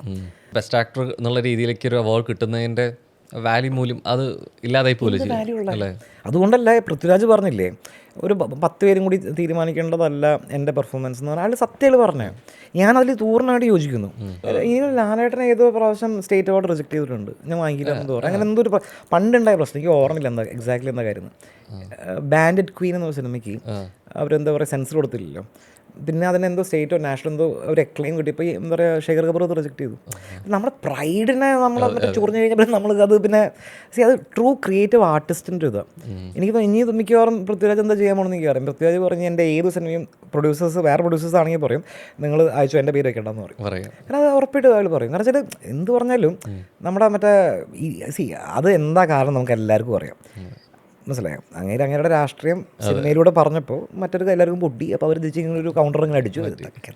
താരതമ്യം പറ്റില്ല മറ്റ് ഇൻഡസ്ട്രിയെ സംബന്ധിച്ചിടത്തോളം ചെറിയ ഇൻഡസ്ട്രിയാണ് അല്ലേ? നമ്മുടെ കോണ്ടന്റ് കൊണ്ട് സമ്പന്നമാണെങ്കിലും സാമ്പത്തികമായിട്ടുള്ള അല്ലെങ്കിൽ വലിയ ബഡ്ജറ്റ് സിനിമകൾ വെച്ചുമ്പോൾ ചെറുതെന്നാണ് ഒരു സംസാരം മലയാള ഫിലിം ഇൻഡസ്ട്രി സംസാരിക്കാറുണ്ട്. പക്ഷേ അവിടെ പോലും നമ്മൾ 100 കോടി ക്ലബ്ബ്, 150 കോടി ക്ലബ്ബ് എന്ന് പറയുമ്പോൾ ഇതേ പ്രൊഡ്യൂസേഴ്സ് അസോസിയേഷൻ്റെ ഭാഗത്ത് തന്നെ ഇതെല്ലാം തെറ്റായിട്ടുള്ള ഇതാണ്, അല്ലെങ്കിൽ ഇതെല്ലാം കള്ളങ്ങളാണ്, ഇത് ചുമ്മാ തള്ളിവിടുന്നതാണെന്ന് പറയുന്നിടത്തൊരു ഒരു പ്രസ്താവന അപ്പുറ സൈഡിൽ വരുന്നുണ്ട്. അപ്പോൾ ഇത്തരം അല്ലെങ്കിൽ വലിയ സിനിമകളോട് സംഭവിക്കുന്നു എന്നതിനെ ഒരു തടസ്സം സൃഷ്ടിക്കുമ്പോൾ സ്വാഭാവികമായിട്ട് ഇനി വരുന്ന രീതിയിലേക്ക് ഇത്തരം ചിന്തിക്കാനുള്ള പ്രവണതയെ ഇല്ലാതാക്കില്ല. അത് ഒരു സംശയം വേണ്ട. ഞാൻ അതിൻ്റെ ഒരു ആഫ്റ്റർ എഫക്ട്സ് ഒക്കെ ഞാൻ ഇപ്പോൾ തന്നെ പറഞ്ഞുതരാം. അതായത് ഇപ്പോൾ ചേംബറിലുള്ള ആൾക്കാരും പ്രൊഡ്യൂസർ അസോസിയേഷനിലുള്ള ആൾക്കാരും ഇവർ പറയുന്ന കാര്യം എന്ന് പറയുമ്പോൾ 100 കോടി ക്ലബ്ബിൽ കയറി എന്ന് പറയുമ്പോൾ 100 കോടി പ്രൊഡ്യൂസറിന് കൈ കിട്ടുന്നില്ല. അത് വളരെ സ്വാഭാവികമായ കാര്യമാണ്. അത് കേരളം എന്നല്ല. You look at any part of the world, എന്താ പറയുക, ഈ പറഞ്ഞ ഹോളിവുഡ് സിനിമ ആയിക്കോട്ടെ, ഹിന്ദി സിനിമ, തമിഴ്, സോൺസോ എന്ന് പറഞ്ഞാൽ 100 കോടി എന്ന് പറയുമ്പോൾ 100 കോടി പ്രൊഡ്യൂസറിൻ്റെ കൈ കിട്ടില്ല. വലിയ ഫാക്ടർ. പോട്ടെ ഞാൻ പറയട്ടെ, ഇപ്പോൾ OTT ആമസോണിൽ ഇപ്പോൾ ഞാൻ എന്താ പറയുക പേപ്പർ വ്യൂവിന് ഞാനൊരു പടം കയറ്റി വിടുകയാണെങ്കിൽ സോ അവർ ഡിസ്ട്രിബ്യൂട്ടറാണ്. അവരുടെ ചാനലിലൂടെ ഡിസ്ട്രിബ്യൂട്ട് ചെയ്യാണ് ഓൾ ഓവർ ദ വേൾഡ്. അപ്പോൾ അവരിപ്പോൾ നമുക്കൊരു 100 രൂപ കിട്ടുകയാണെന്നുണ്ടെങ്കിൽ അവരുടെ കമ്മീഷൻ അല്ലെങ്കിൽ അവരുടെ പെർസെൻറ്റേജ് എന്ന് പറയുമ്പോൾ 40% ആയിരിക്കും. ഈ കറക്റ്റ് അറിയില്ല, പക്ഷേ വെരി ക്ലോസ് ടു 60-40 അവർക്കും 60 പ്രൊഡ്യൂസറിനും. അപ്പോൾ എന്ന് പറയുന്നൊരു സംഭവം അവിടെ എല്ലായിടത്തും ഉള്ള കാര്യമാണ്. അപ്പോൾ പക്ഷേ നമ്മൾ ഈ പറയുന്നൊരു റൗണ്ട് ഫിഗർ എത്തിക്കാൻ വേണ്ടിയിട്ട് ആഘോഷിക്കുകയാണ്. 100 കോടി ക്ലബ്ബ് 200, ഇപ്പോൾ ലോക 200 ക്രോസ് ചെയ്തു. അതൊരു പ്രൊമോഷൻ്റെ ഭാഗമാണ്. മാത്രമല്ല എന്താ പറയുക, ഈ പറയണ പോലെ തന്നെ അതൊരു നമ്മൾ പറയുമ്പോൾ ഒരു ആഘോഷമാണല്ലോ, എൻഡ് ഓഫ് ദ ഡേ ആഘോഷം. അപ്പോൾ 1000 കോടി, ഇപ്പോൾ ഞാൻ ഷാറുഖ് ഖാൻ്റെ പട്ടാൻ 1000 കോടി ക്ലബ്ബിൽ കയറി, ജവാൻ കയറി, അവർ സെലിബ്രേറ്റ് ചെയ്യണം. ഇത് ടെക്നിക്കലി എന്താ പറയുക, ഷാറുഖ് ഖാൻ്റെ കയ്യിൽ 1000 കോടി വന്നോ എന്ന് ചോദിച്ചു കഴിഞ്ഞാൽ ഐ ഡോണ്ട് തിങ്ക് സോ അല്ലേ? അപ്പോൾ ഇവർ ആ ഒരു സെൻസിലല്ല. അപ്പം ഞാൻ മനസ്സിലാ, പക്ഷേ ഇവർ ചെയ്ത ഏറ്റവും വലിയ പ്രശ്നം വെച്ചാൽ ഈ എന്താ പറയുക, കളക്ഷൻ റിപ്പോർട്ട് പുറത്തോട്ട് ഇങ്ങനെ വിട്ടുകൊണ്ടിരിക്കുമ്പോൾ ഞാൻ പറഞ്ഞത് എത്ര സിനിമകൾ ഡ്രോപ്പ് ചെയ്യാമെന്ന് പറയും. അതായത് ഞാൻ പറഞ്ഞ വെച്ചാൽ ഇത് ഞാൻ ഒരു കാര്യം ചെയ്യട്ടെ, എനിക്ക് തോന്നുന്നു വെച്ചാൽ by end of this year, by middle of next year ഈ ഇറങ്ങുന്ന സിനിമകളുടെ എണ്ണം വളരെ കുറഞ്ഞുകൊണ്ട് ഇപ്പം തന്നെ കുറഞ്ഞു. പണ്ട് ഞാൻ പറയട്ടെ, ഞാൻ ഒരു സിനിമ ടൈറ്റിൽ രജിസ്റ്റർ ചെയ്യാൻ വേണ്ടി ഈ ചേംബറിൽ പോണ സമയത്ത് പൂരപ്പറമ്പിൻ്റെ ആൾക്കാരാണ് ടൈറ്റിൽ രജിസ്റ്റർ ചെയ്യാൻ, പുതിയ ബാൻഡർ രജിസ്റ്റർ ചെയ്യാൻ, അത്രയും മാത്രം ഇൻഫ്ലോ ഉണ്ടായിരുന്നു. ഇപ്പോൾ അവിടെ ചെന്ന് നോക്കുക, any even time of the day ചെന്ന് നോക്കുക, ഈച്ചനായിട്ടിരിക്കേണ്ടവരുടെ ഒരു മനുഷ്യന്മാരോട് ഇല്ല. നമ്പർ ഓഫ് മൂവീസ് ഇൻവെസ്റ്റ് ചെയ്യുന്ന പ്രൊഡ്യൂസേഴ്സിൻ്റെ എണ്ണം വളരെ കുറഞ്ഞു. ഇല്ല, പടങ്ങൾ നടക്കുന്നില്ല. ഇതിനെങ്ങനെ എഫക്റ്റ് ചെയ്യണം? യൂണിയനിലുള്ള ഫെഫ്കയിലുള്ള എന്താ പറയുക ലൈറ്റ് പിടിച്ച് നടക്കുന്ന ചേട്ടന്മാർ എഫക്റ്റ് ചെയ്യുന്നുണ്ട്. എല്ലാവരും എഫക്റ്റ് ചെയ്യും. എല്ലാം ചെറിയ ടെക്നീഷ്യൻസ് തൊട്ട് വലിയ ആർട്ടിസ്റ്റുകൾ വരെ എല്ലാവരും എഫക്റ്റ് ചെയ്യും. ഇപ്പം ഞാൻ പറയട്ടെ, ഇവർ ഈ കണക്കും കാര്യങ്ങളും ഇപ്പം ഞാൻ ഒന്നും ചെയ്തിട്ട് പറഞ്ഞിട്ട് കാര്യമില്ല, എല്ലാം വിട്ട് കഴിഞ്ഞാൽ എല്ലാവർക്കും കാര്യങ്ങൾ മനസ്സിലാവുകയും ചെയ്തു. റിസ്ക്കാണ്. പക്ഷേ ഇപ്പോൾ ക്വാളിറ്റി ഡ്രിവൻ ആയിട്ടുള്ള സിനിമകൾ ചെയ്താൽ മതി എന്നൊരു തീരുമാനം ദൈവം സഹായിച്ച് കുറച്ച് ആൾക്കാർ എടുത്തിട്ടുണ്ട്. അതുകൊണ്ട് ഇപ്പം നമുക്ക് ഇനി ഒരു ഭയങ്കര ഇൻഫ്ലോ, അപ്പോൾ ഇത് ഞാൻ പറയുമ്പോൾ ഈ അവന്മാർ പറയാണ്, ഈ പറയുന്ന അസോസിയേഷനിലുള്ള ആൾക്കാർ പറയാണ് അതാണ് ഞങ്ങളുടെ ഉദ്ദേശം. എന്തുദ്ദേശം? മനസ്സിലായ? കാരണം ഞാൻ പറയും ഇവിടെ തിയേറ്ററുകാരെ എഫക്റ്റ് ചെയ്യുന്നേ, തിയേറ്ററുകാരെ എഫക്റ്റ് ചെയ്യും. ഇവർക്ക് എത്ര നാളെന്ന് വെച്ചിട്ട് സിനിമ അങ്ങനെ ഓടിക്കാൻ പറ്റും? പോട്ടെ, ഇപ്പോൾ ഇവരെല്ലാവരും എടുത്തൊരു തീരുമാനമുണ്ട്, OTT വന്നു കഴിഞ്ഞാൽ ഞങ്ങൾ തിയേറ്ററിൽ പടം കാണിക്കില്ല. അപ്പം ഞാനൊരു കാര്യം ചോദിക്കട്ടെ, OTT വന്ന തിയേറ്ററിൽ കാണിക്കണ്ട, ശരി, അതാണ് അവരുടെ തീരുമാനം, ആയിക്കോട്ടെ. ആ സ്റ്റേറ്റ്മെൻറ്റ് അവർ പറഞ്ഞ സമയത്ത് അവർക്ക് ഇഷ്ടംപോലെ പടങ്ങളുണ്ടായിരുന്നു ഒരാഴ്ച റിലീസ് ചെയ്യാൻ വേണ്ടി. ഇപ്പം അതില്ല. ഇപ്പം നോക്കിക്കോ, എറണാകുളം ഷേണാസ് തിയേറ്ററിൽ പോയി കഴിഞ്ഞാൽ ജാപ്പനീസ് ആനിമേറ്റഡ് സീരീസൊക്കെ അവർ കാണിച്ചുകൊണ്ടിരിക്കും. കാരണം വേറെ വഴിയില്ലാത്തായി പോയി. അവർ പറയുമ്പോൾ അതിന് ഓഡിയൻസ് ഉണ്ട്, ഓഡിയൻസ് ഇല്ല എന്നല്ല പറഞ്ഞത്, ഡ്രാഗൺ സ്ലെയറിനൊക്കെ ഇഷ്ടംപോലെ ഓഡിയൻസ് ഉണ്ട്. പക്ഷേ what I'm trying to say is that ഈ പറയുന്ന പോലെ ഇവർ കാരണം തന്നെ പല പ്രശ്നങ്ങൾ ഇപ്പുറത്തെ സൈഡിൽ ഉണ്ടായിക്കൊണ്ടിരിക്കുക. ഈ സർവൈവൽ എന്നുള്ളൊരു സംഭവം കൂടി ഉണ്ട് എല്ലാ മേഖലയിലും. അല്ല, എക്സാക്ട്ലി. ഇപ്പം ഞാൻ പറഞ്ഞില്ല, ഞാനിപ്പോൾ ചെയ്ത ഈ കൊച്ചു സിനിമ എനിക്ക് ഒരു വേറൊരു ഇൻവെസ്റ്റ്മെൻറ്റ് ആക്ച്വലി വരാൻ വേണ്ടിയിരുന്നു. അത് കംപ്ലീറ്റ് ചെയ്തിട്ട് തിയേറ്ററിൽ ഇറക്കണം എന്ന് പറഞ്ഞ ആഗ്രഹം കൊണ്ട് അവർ ഈ ബഹളം സാധനങ്ങളൊക്കെ കേട്ടെല്ലാം കഴിഞ്ഞപ്പോൾ അവർ പറഞ്ഞു I don't think it's A good time എന്ന് പറഞ്ഞ് അവർ പോയി. അപ്പോൾ ഇന്നത്തെ സംഭവം എന്ന് വെച്ചാൽ ഇപ്പോൾ ഞാനിപ്പോൾ ഇനി കഷ്ടപ്പെട്ട് ഞാൻ തീർക്കും പരിപാടി, പക്ഷേ ഞാനിപ്പോൾ തിയേറ്ററിൽ ഇറക്കണമെന്ന് ഞാൻ ആലോചിച്ചുകൊണ്ടിരിക്കുന്നത്. കാരണം തിയേറ്ററിൽ ഇറക്കുമ്പോൾ ഉള്ള പ്രശ്നം എന്ന് പറയുമ്പോൾ ഇപ്പോൾ 60 ലക്ഷം രൂപയുടെ പടം ഞാൻ ചെയ്തിട്ടുണ്ടെങ്കിൽ ഇതേ 60 ലക്ഷം രൂപ ഞാൻ പിന്നെയും പൊട്ടിക്കണം. എന്തിന്? പബ്ലിസിറ്റി, അത് ഇത്. ഇപ്പം ഞാൻ പറഞ്ഞിട്ട് വലിയ ആൾക്കാർ, വലിയ സ്റ്റാർ കാസ്റ്റ് സിനിമ, അപ്പോൾ ഞാൻ ഫ്രീ ടിക്കറ്റ് കൊടുത്തേ പറ്റും, ആൾക്ക് തിയേറ്ററിൽ കയറണ്ടേ. ഇത് തുറന്നു പറയാത്ത കാര്യങ്ങളാണ്. അല്ല, എല്ലാ കാര്യം സത്യം ഞാൻ പറയണേ. ഒരു ഡയറക്ടറിനെ പറയണ ഞാൻ കുറച്ച് ഫ്രീ ടിക്കറ്റ്സ് ഒക്കെ കൊടുത്തിട്ട് എനിക്ക് ആളുകൾ തുറന്നു പറയാൻ തയ്യാറാവാത്ത. ഞാനൊരു കാര്യം പറയട്ടെ, നിങ്ങൾ ഏത് പടം നോക്കിക്കോ, ഏത് സ്റ്റാർ പടം നോക്കിക്കോ, വിരലിലാവുന്ന വിരളമായ പടങ്ങൾ മാത്രമേ ഉണ്ടാവുള്ളൂ. ഒരു മനുഷ്യന്മാർ ഒരു 10 പൈസ ഫ്രീ ടിക്കറ്റ് കൊടുക്കാണ്ട് പടം ആൾക്കാർ കയറി. ഒരു സിനിമയുടെ പൂർത്തീകരണം കഴിഞ്ഞിട്ട് പോസ്റ്റ് പ്രൊഡക്ഷൻ ഡിസ്ട്രിബ്യൂഷൻ ലെവലോട്ട് എത്തുമ്പോഴും അതിൻ്റെ ടോട്ടൽ ബഡ്ജറ്റ് തീരുമാനിക്കുന്നതിൽ ഒരു 1.5 കോടി ആ സിനിമയുടെ ഇപ്പോൾ നല്ല നടത്തിപ്പില്ലെങ്കിൽ ആളുകളുണ്ട് എന്ന് തെളിയിക്കാൻ വേണ്ടിയിട്ട് ഇത്ര ബഡ്ജറ്റ് മാറ്റി വയ്ക്കുന്നുണ്ട് എന്നാണോ അതിൻ്റെ സത്യം? പ്രൊഡ്യൂസേഴ്സ് ഒരു പടം ഇറങ്ങി, ഏകദേശം ഞാൻ പേര് പറയുന്നില്ല, കാരണം പേര് പറഞ്ഞാൽ പേടിയുണ്ടായിട്ടൊന്നുമല്ല, I don't deserve to be recognised എന്നൊരു ചിന്ത എനിക്കുണ്ട്. അവർ ചെയ്തതിലൊരു തെറ്റുമില്ല. ആ പ്രൊഡ്യൂസർ രണ്ടും കൽപ്പിച്ച് ചെയ്ത പരിപാടിയാണ്. മൂപ്പര് പടം ഇറങ്ങി ഫസ്റ്റ് ഒരാഴ്ച മൊത്തം ഓൾ കേരള ഫുൾ ടിക്കറ്റ് ഹൗസ്ഫുള്ളാക്കി. ഞാൻ നോക്കുമ്പോൾ എല്ലാ ഷോ ചോപ്പ് അത് ഏറ്റവും ഫ്രണ്ട് റോ വരെ ഫുള്ളായിരിക്കുക ഒരാഴ്ച. ഒരാഴ്ച കഴിഞ്ഞപ്പോൾ ഉടനെ തന്നെ ആൾക്കാർ ഇതെന്താ ഇങ്ങനെ ഹൗസ്ഫുള്ളായത്, എന്നിട്ട് ഇവരെ ഈ പറഞ്ഞ പോലെ തന്നെ അടുത്ത് പോയി കണ്ടു. അടുത്ത ആഴ്ച പിന്നെ എല്ലാവരും കയറാൻ തുടങ്ങി. അപ്പം മൂപ്പരുടെ സ്ട്രാറ്റജി കറക്റ്റായിട്ട് വർക്കായി. മനസ്സിലായി? ഒരാഴ്ച മൂപ്പര് ഫുൾ കാശ് അങ്ങോട്ട് പമ്പ് ചെയ്തു. സെക്കൻഡ് വീക്ക് തൊട്ട് ജനം ശരിക്കും കയറാൻ തുടങ്ങി. മനസ്സിലായോ? അപ്പം ആ സിനിമ നല്ലതായിരുന്നു. എനിക്ക് പല അഭിപ്രായമുണ്ട്. നല്ല സിനിമ അങ്ങനെ കേറ്റിയിട്ട് ഒരു പുഷ് ഉണ്ടായിരുന്നു. ഊതി ഉറപ്പിച്ച് ബലൂൺ അത്രേ ഉള്ളൂ. അല്ലല്ല, പക്ഷെ ആൾക്കാർ അതേ പറയാം, പടത്തിന് എന്തെങ്കിലും മെറിറ്റ് ഉണ്ട്. ആ മെറിറ്റ് ഉള്ളത് കൊണ്ടാണ് പടം ഇത്രയും ഓടിയത്. Movie is A huge success, വേറെ കാര്യം. പക്ഷെ ഞാൻ പറഞ്ഞ സ്ട്രാറ്റജിയാണ് ഞാൻ പറയണം. പ്രൊഡ്യൂസറിന് എടുത്ത ആ ഒരു ധൈര്യം, ആ സ്ട്രാറ്റജി ഇറ്റ് വർക്ക്ഡ്. ഇത് എത്ര പ്രാവശ്യം വർക്കാവുമെന്ന് ചോദിച്ചാൽ അത് നമുക്കറിയില്ല. അപ്പം ആ സിനിമയ്ക്ക് ഞാൻ മെറിറ്റ് ഇല്ല എന്നല്ല പറഞ്ഞത്, എനിക്ക് അഭിപ്രായ വ്യത്യാസമുണ്ട് സിനിമയിൽ. പക്ഷേ ആ സിനിമയിൽ ഒരു മെറിറ്റ് ഉള്ളത് കൊണ്ടാണ് ആ പടം ഭയങ്കര ഹിറ്റായത്. പക്ഷേ ഈ സ്ട്രാറ്റജിയുടെ കാര്യം പറയാം. അപ്പം അങ്ങനെ എല്ലാ സിനിമയ്ക്കും ചെയ്യാൻ പറ്റിയെന്നില്ല പറഞ്ഞത്. കാരണം വെച്ചാൽ ഞാൻ ഫോർ എക്സാമ്പിൾ ഇപ്പോൾ ഞാനിപ്പോൾ ചെയ്ത ഈ വത്സല ക്ലബ്ബ് ഒരു ചെറിയ സിനിമയാണ്. ചെറിയ സിനിമ എന്ന് വെച്ചാൽ എല്ലാം കൂടി ചേർത്ത് കഴിഞ്ഞാൽ ചിലപ്പോൾ ഒരു ബഡ്ജറ്റ് പറഞ്ഞാൽ ശരിയല്ല, എന്നാലും ഒരു ചെറിയ സിനിമയാണ് അത്. ആ സിനിമ ഇപ്പോൾ ഈ പറയുന്നത് പോലെ തന്നെ ജനം തിയേറ്ററിൽ കയറും എന്ന് പറഞ്ഞ് നമ്മൾ നോക്കിയിരുന്നു കഴിഞ്ഞാൽ ആദ്യത്തെ ഫസ്റ്റ് ഡേ ഇപ്പോൾ ഒരു 10 പേര് കയറിയില്ലെങ്കിൽ ഇവന്മാർ ഷോ നടത്തിക്കില്ല. അപ്പോൾ ഇത് നമ്മൾ ചെയ്തേ പറ്റൂ, കുറച്ച് നിർബന്ധിതരാവാണ്. ആണ്. അപ്പം നമ്മൾ ഫ്രീ ടിക്കറ്റ് കൊടുത്തേ പറ്റുമോ ആൾക്കാർ കാണും. പക്ഷേ ഒരു പോയിന്റ് കഴിയുമ്പോൾ ഇത് പിക്ക് ചെയ്യാൻ തുടങ്ങി കഴിഞ്ഞാൽ ദെൻ ഇറ്റ്സ് ഗുഡ്. പിന്നെ അത് അങ്ങോട്ട് പോയിക്കോളും. പിന്നെ നമുക്ക് എന്താ പറയുക, ടെൻഷനിലൊന്നുമില്ല.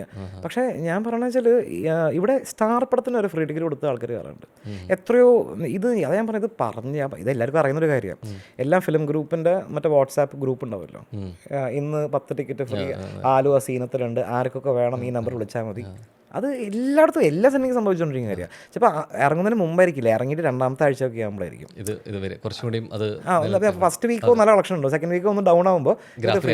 കാരണം ഞാൻ വേറൊരു കാര്യമുണ്ട് പറഞ്ഞത്, ഇപ്പം നമ്മുടെ മലയാളികൾ, കേരളത്തിലുള്ള ആൾക്കാർ, ഇവർ എന്താ പറയുക, രാവിലെ 9 മണി തൊട്ട് തിയേറ്ററിൽ പോകാൻ വേണ്ടിയിട്ടാണ് അവർ ജോലിക്ക് പോകും.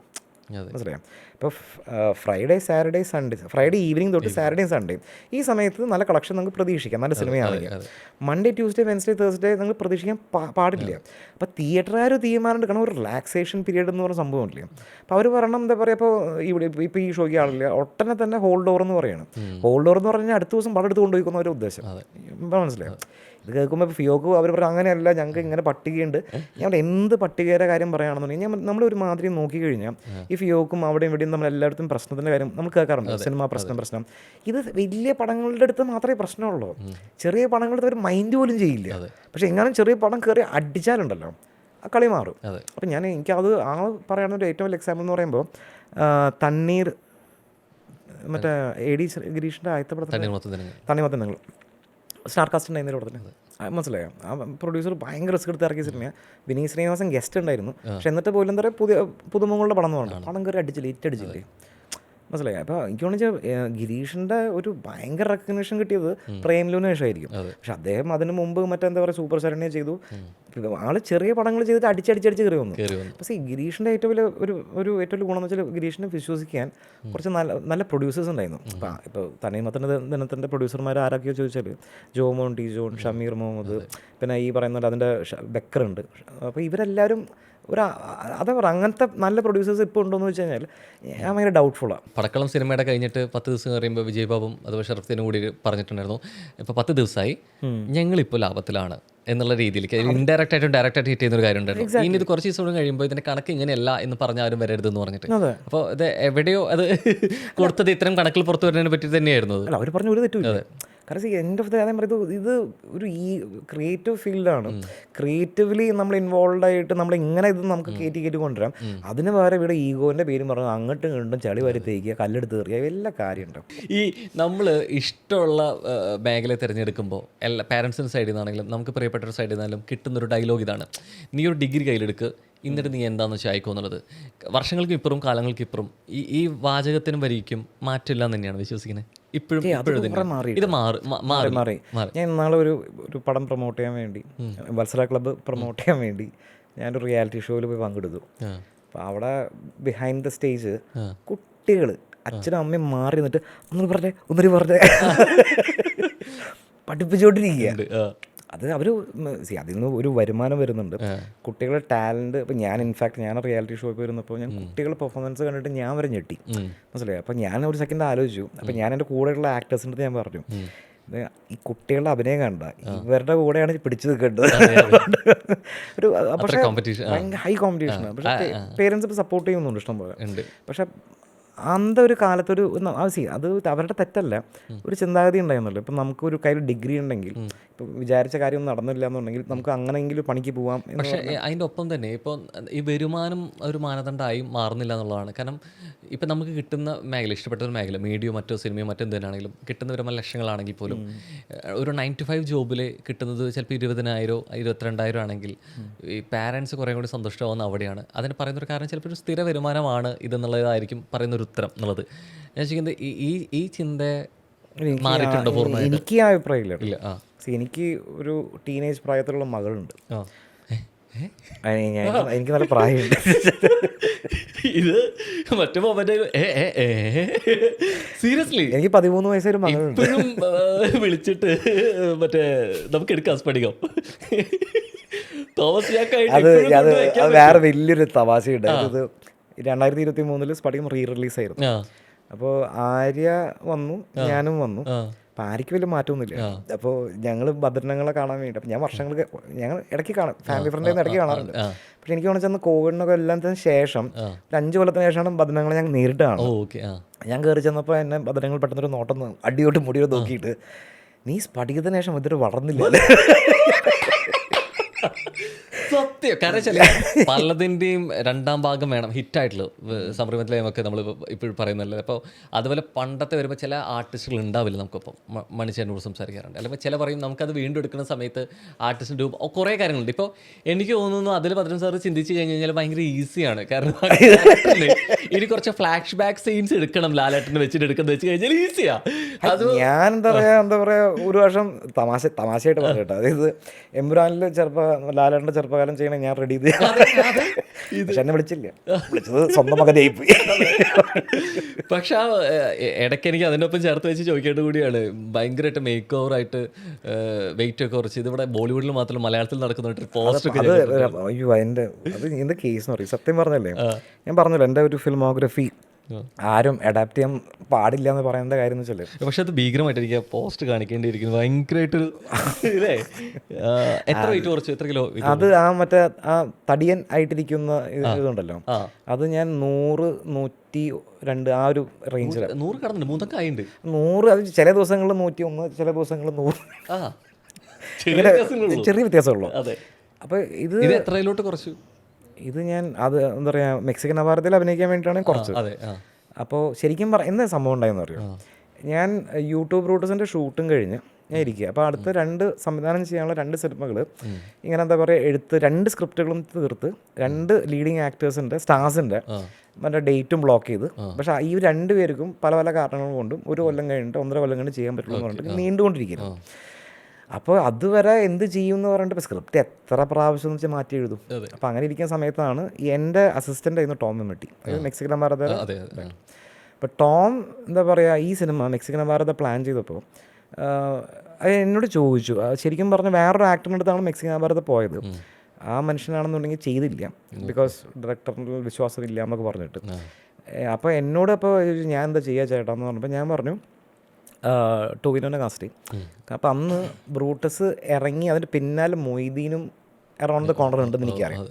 കാരണം ഈ 2 സിനിമകൾ, കാരണം യൂട്യൂബ് ബ്രൂട്ടസിൽ ടോവിനോ ചെയ്തത് ഗംഭീര കോമഡിയാണെന്ന് എനിക്കറിയാം, ഇപ്പുറത്തെ സൈഡിൽ ഗംഭീരമായിട്ട് ഇമോഷണലായിട്ട് അവൻ ആ ക്യാരക്ടറും ചെയ്തിട്ടുണ്ടെന്ന് എനിക്കറിയാം. അപ്പോൾ ഇത് രണ്ടും ഇറങ്ങിയ ഒരു ആക്ടറിൻ്റെ വേഴ്സറ്റാലിറ്റി ജഡ്ജ് ചെയ്യാൻ പറ്റും. അപ്പോൾ അത് എന്താ പറയുക അവനോട് പറഞ്ഞു, നീ ഒന്നും നോക്കണ്ട, മെക്സിക്കൻ അവാർഡയിൽ നീ എന്താ പറയുക ടോവിനോനെ നീ കാസ്റ്റ് ചെയ്യുന്നു പറഞ്ഞു. അപ്പം അങ്ങനെ അവനെ വെച്ചിട്ടാണ് മുന്നോട്ട് പോയത്. അപ്പോൾ അതിൻ്റെ കൂടെ വില്ലനായിട്ട് ചെയ്യാൻ എന്നോട് ചെയ്യാൻ പറ്റുമെന്ന് ചോദിച്ചപ്പോൾ ഞാൻ ഇല്ല എന്ന് ആദ്യം പറഞ്ഞു. കാരണം വെച്ചാൽ വേറെ ഒന്നുമല്ല, ഞാൻ ചെയ്ത് ശരിയാവില്ല എന്ന് പറഞ്ഞു. പിന്നെ അവൻ എന്നെ നിർബന്ധിച്ച് പിടിച്ചു വലിച്ചുകൊണ്ട് ആദ്യം ഞങ്ങൾ ചെയ്ത് പ്രോമോ സോങ്ങാണ്. അപ്പോൾ അതിൽ മറ്റേ 100 കിലോ മറ്റേ തലൊരു വിഗും വെച്ചു. ഞാൻ നോക്കുമ്പോഴേ അത് മറ്റേ ഫാൻറ്റം ക്യാമറയില്ല, ഹൈ സ്പീഡിലൊക്കെ ഷൂട്ട് ചെയ്യണം. ഞാൻ നോക്കുമ്പോൾ അവിടെ നിന്ന് ഓടി വരുമ്പോഴേ ഞാൻ നോക്കുമ്പോൾ ഒരു ആനക്കുട്ടി തലൊരു വിഗ് വെച്ച് ഓടി വരുന്ന പോലെ നമുക്കൊരു സമയത്ത് എനിക്കത് കണ്ട് സഹിക്കാൻ പറ്റിയിട്ടില്ല. ഞാൻ എനിക്ക് ചില കണ്ടിട്ടേ ഒരു വിഷ്വൽ ട്രീറ്റ്മെൻറ്റ് കൊല്ലുന്ന അവസ്ഥയായി പോയി. അപ്പം ഞാൻ പറഞ്ഞു, ടോമേ ഞാനില്ല, നീ വേറെ ആരെയും ഞാൻ പറ്റില്ല എന്ന് പറഞ്ഞ് ഞാൻ പോയി. പിന്നെ ടോവിനോ പറഞ്ഞാൽ എന്താ പ്രശ്നം ചോദിച്ചു. അപ്പോൾ ഞാൻ പറഞ്ഞാൽ ഈ തടി വെച്ച് അതും തടി കുറക്കി സമയമുണ്ടല്ലോ. അപ്പോൾ ഈ പ്രോമോ സോങ് ഷൂട്ട് ചെയ്ത് ടോമിൻ്റെ കാശ് വെച്ചിട്ടാണ്. പിന്നെ 3 മാസം കഴിഞ്ഞിട്ട് ഷൂട്ട് തുടങ്ങുള്ളൂ. അപ്പം 3 മാസം കൊണ്ട് തടി കുറയ്ക്കാം എന്ന് പറഞ്ഞിട്ട് അങ്ങനെ 3 മാസം തലകുത്തി മറിഞ്ഞു. അപ്പം എനിക്കെന്ത് പേടിയെന്ന് വെച്ചല്ലേ, ഞാൻ ഈ രൂപത്തിൽ ഞാൻ സ്ക്രീനിൽ വന്നു കഴിഞ്ഞാൽ എന്തായിരിക്കും എന്ന് വെച്ചിട്ട് എനിക്ക് വല്ലാത്തൊരിത്. അപ്പം ഞാനപ്പോൾ എന്താ പറയുക, അപ്പം അങ്ങനെ വാശിപ്പുറത്ത്, പക്ഷേ it's not a healthy thing to do. 3 മാസം കൊണ്ട് ഞാൻ 100 നിന്നും 73. എനിക്കെപ്പോഴും ആലോചിക്കുമ്പോൾ ബിഗ് ഡീൽ ആയിട്ട്. വിശേഷങ്ങളിൽ ഏറ്റവും ഒടുവിൽ വത്സല ക്ലബ്ബാണ് ഇപ്പോഴത്തെ പ്രധാന വിശേഷം. അതാണ് അല്ലേ, ഈ ഡയറക്ടറിൻ്റെ കുപ്പായം അണിയുന്നുണ്ട്, നടൻ്റെ ഇതറിയുന്നുണ്ട്, ഇത് മാറി മാറി വരുന്നതിൻ്റെ ഒപ്പം ഏറ്റവും ഒടുവിൽ അതാണ്. അതിൻ്റെ ഒപ്പം ഏറ്റവും അട്രാക്റ്റീവ് ആയിട്ടുള്ള കാര്യം അതിലൊരു ക്രിഞ്ച് അല്ലേ, കല്യാണം എന്നുള്ളതാണ്. ഈ അത് ആ ഡയറക്ടറിൻ്റെ ബുദ്ധിപരമായി നീക്കുക. പടം കണ്ടിട്ട് ക്രിഞ്ച് നാട്ടിൽ പറഞ്ഞ് ഞങ്ങൾ പറഞ്ഞു. ഇത് ഈ അടുത്തിറങ്ങിയൊരു പടത്തിൻ്റെ കുറേ അതിൽ പറയുന്നൊരു റിവ്യൂവർ പറയുന്നൊരു കാര്യമുണ്ട്, ഇതിൽ സിനിമയിൽ കുറേ ഓടുന്ന സീനുണ്ട്, ഇത് ഡയറക്ടറിൻ്റെ ഒരു ബ്രില്യൻസ് ആണ്, ഇത് ഓടുന്ന സിനിമയാണെന്ന് കാണിക്കാൻ. മുള്ളവങ്ങലിനെ കുറിച്ചിട്ട് കോക്ക് പറഞ്ഞൊരു റിവ്യൂ. അപ്പോൾ അത് ഞാൻ കണ്ടു. അപ്പോൾ അതിനെ കുറിച്ചിട്ട് പറഞ്ഞൊരു റിവ്യൂ അങ്ങനെയായിരുന്നു. അപ്പം അത്തരത്തിൽ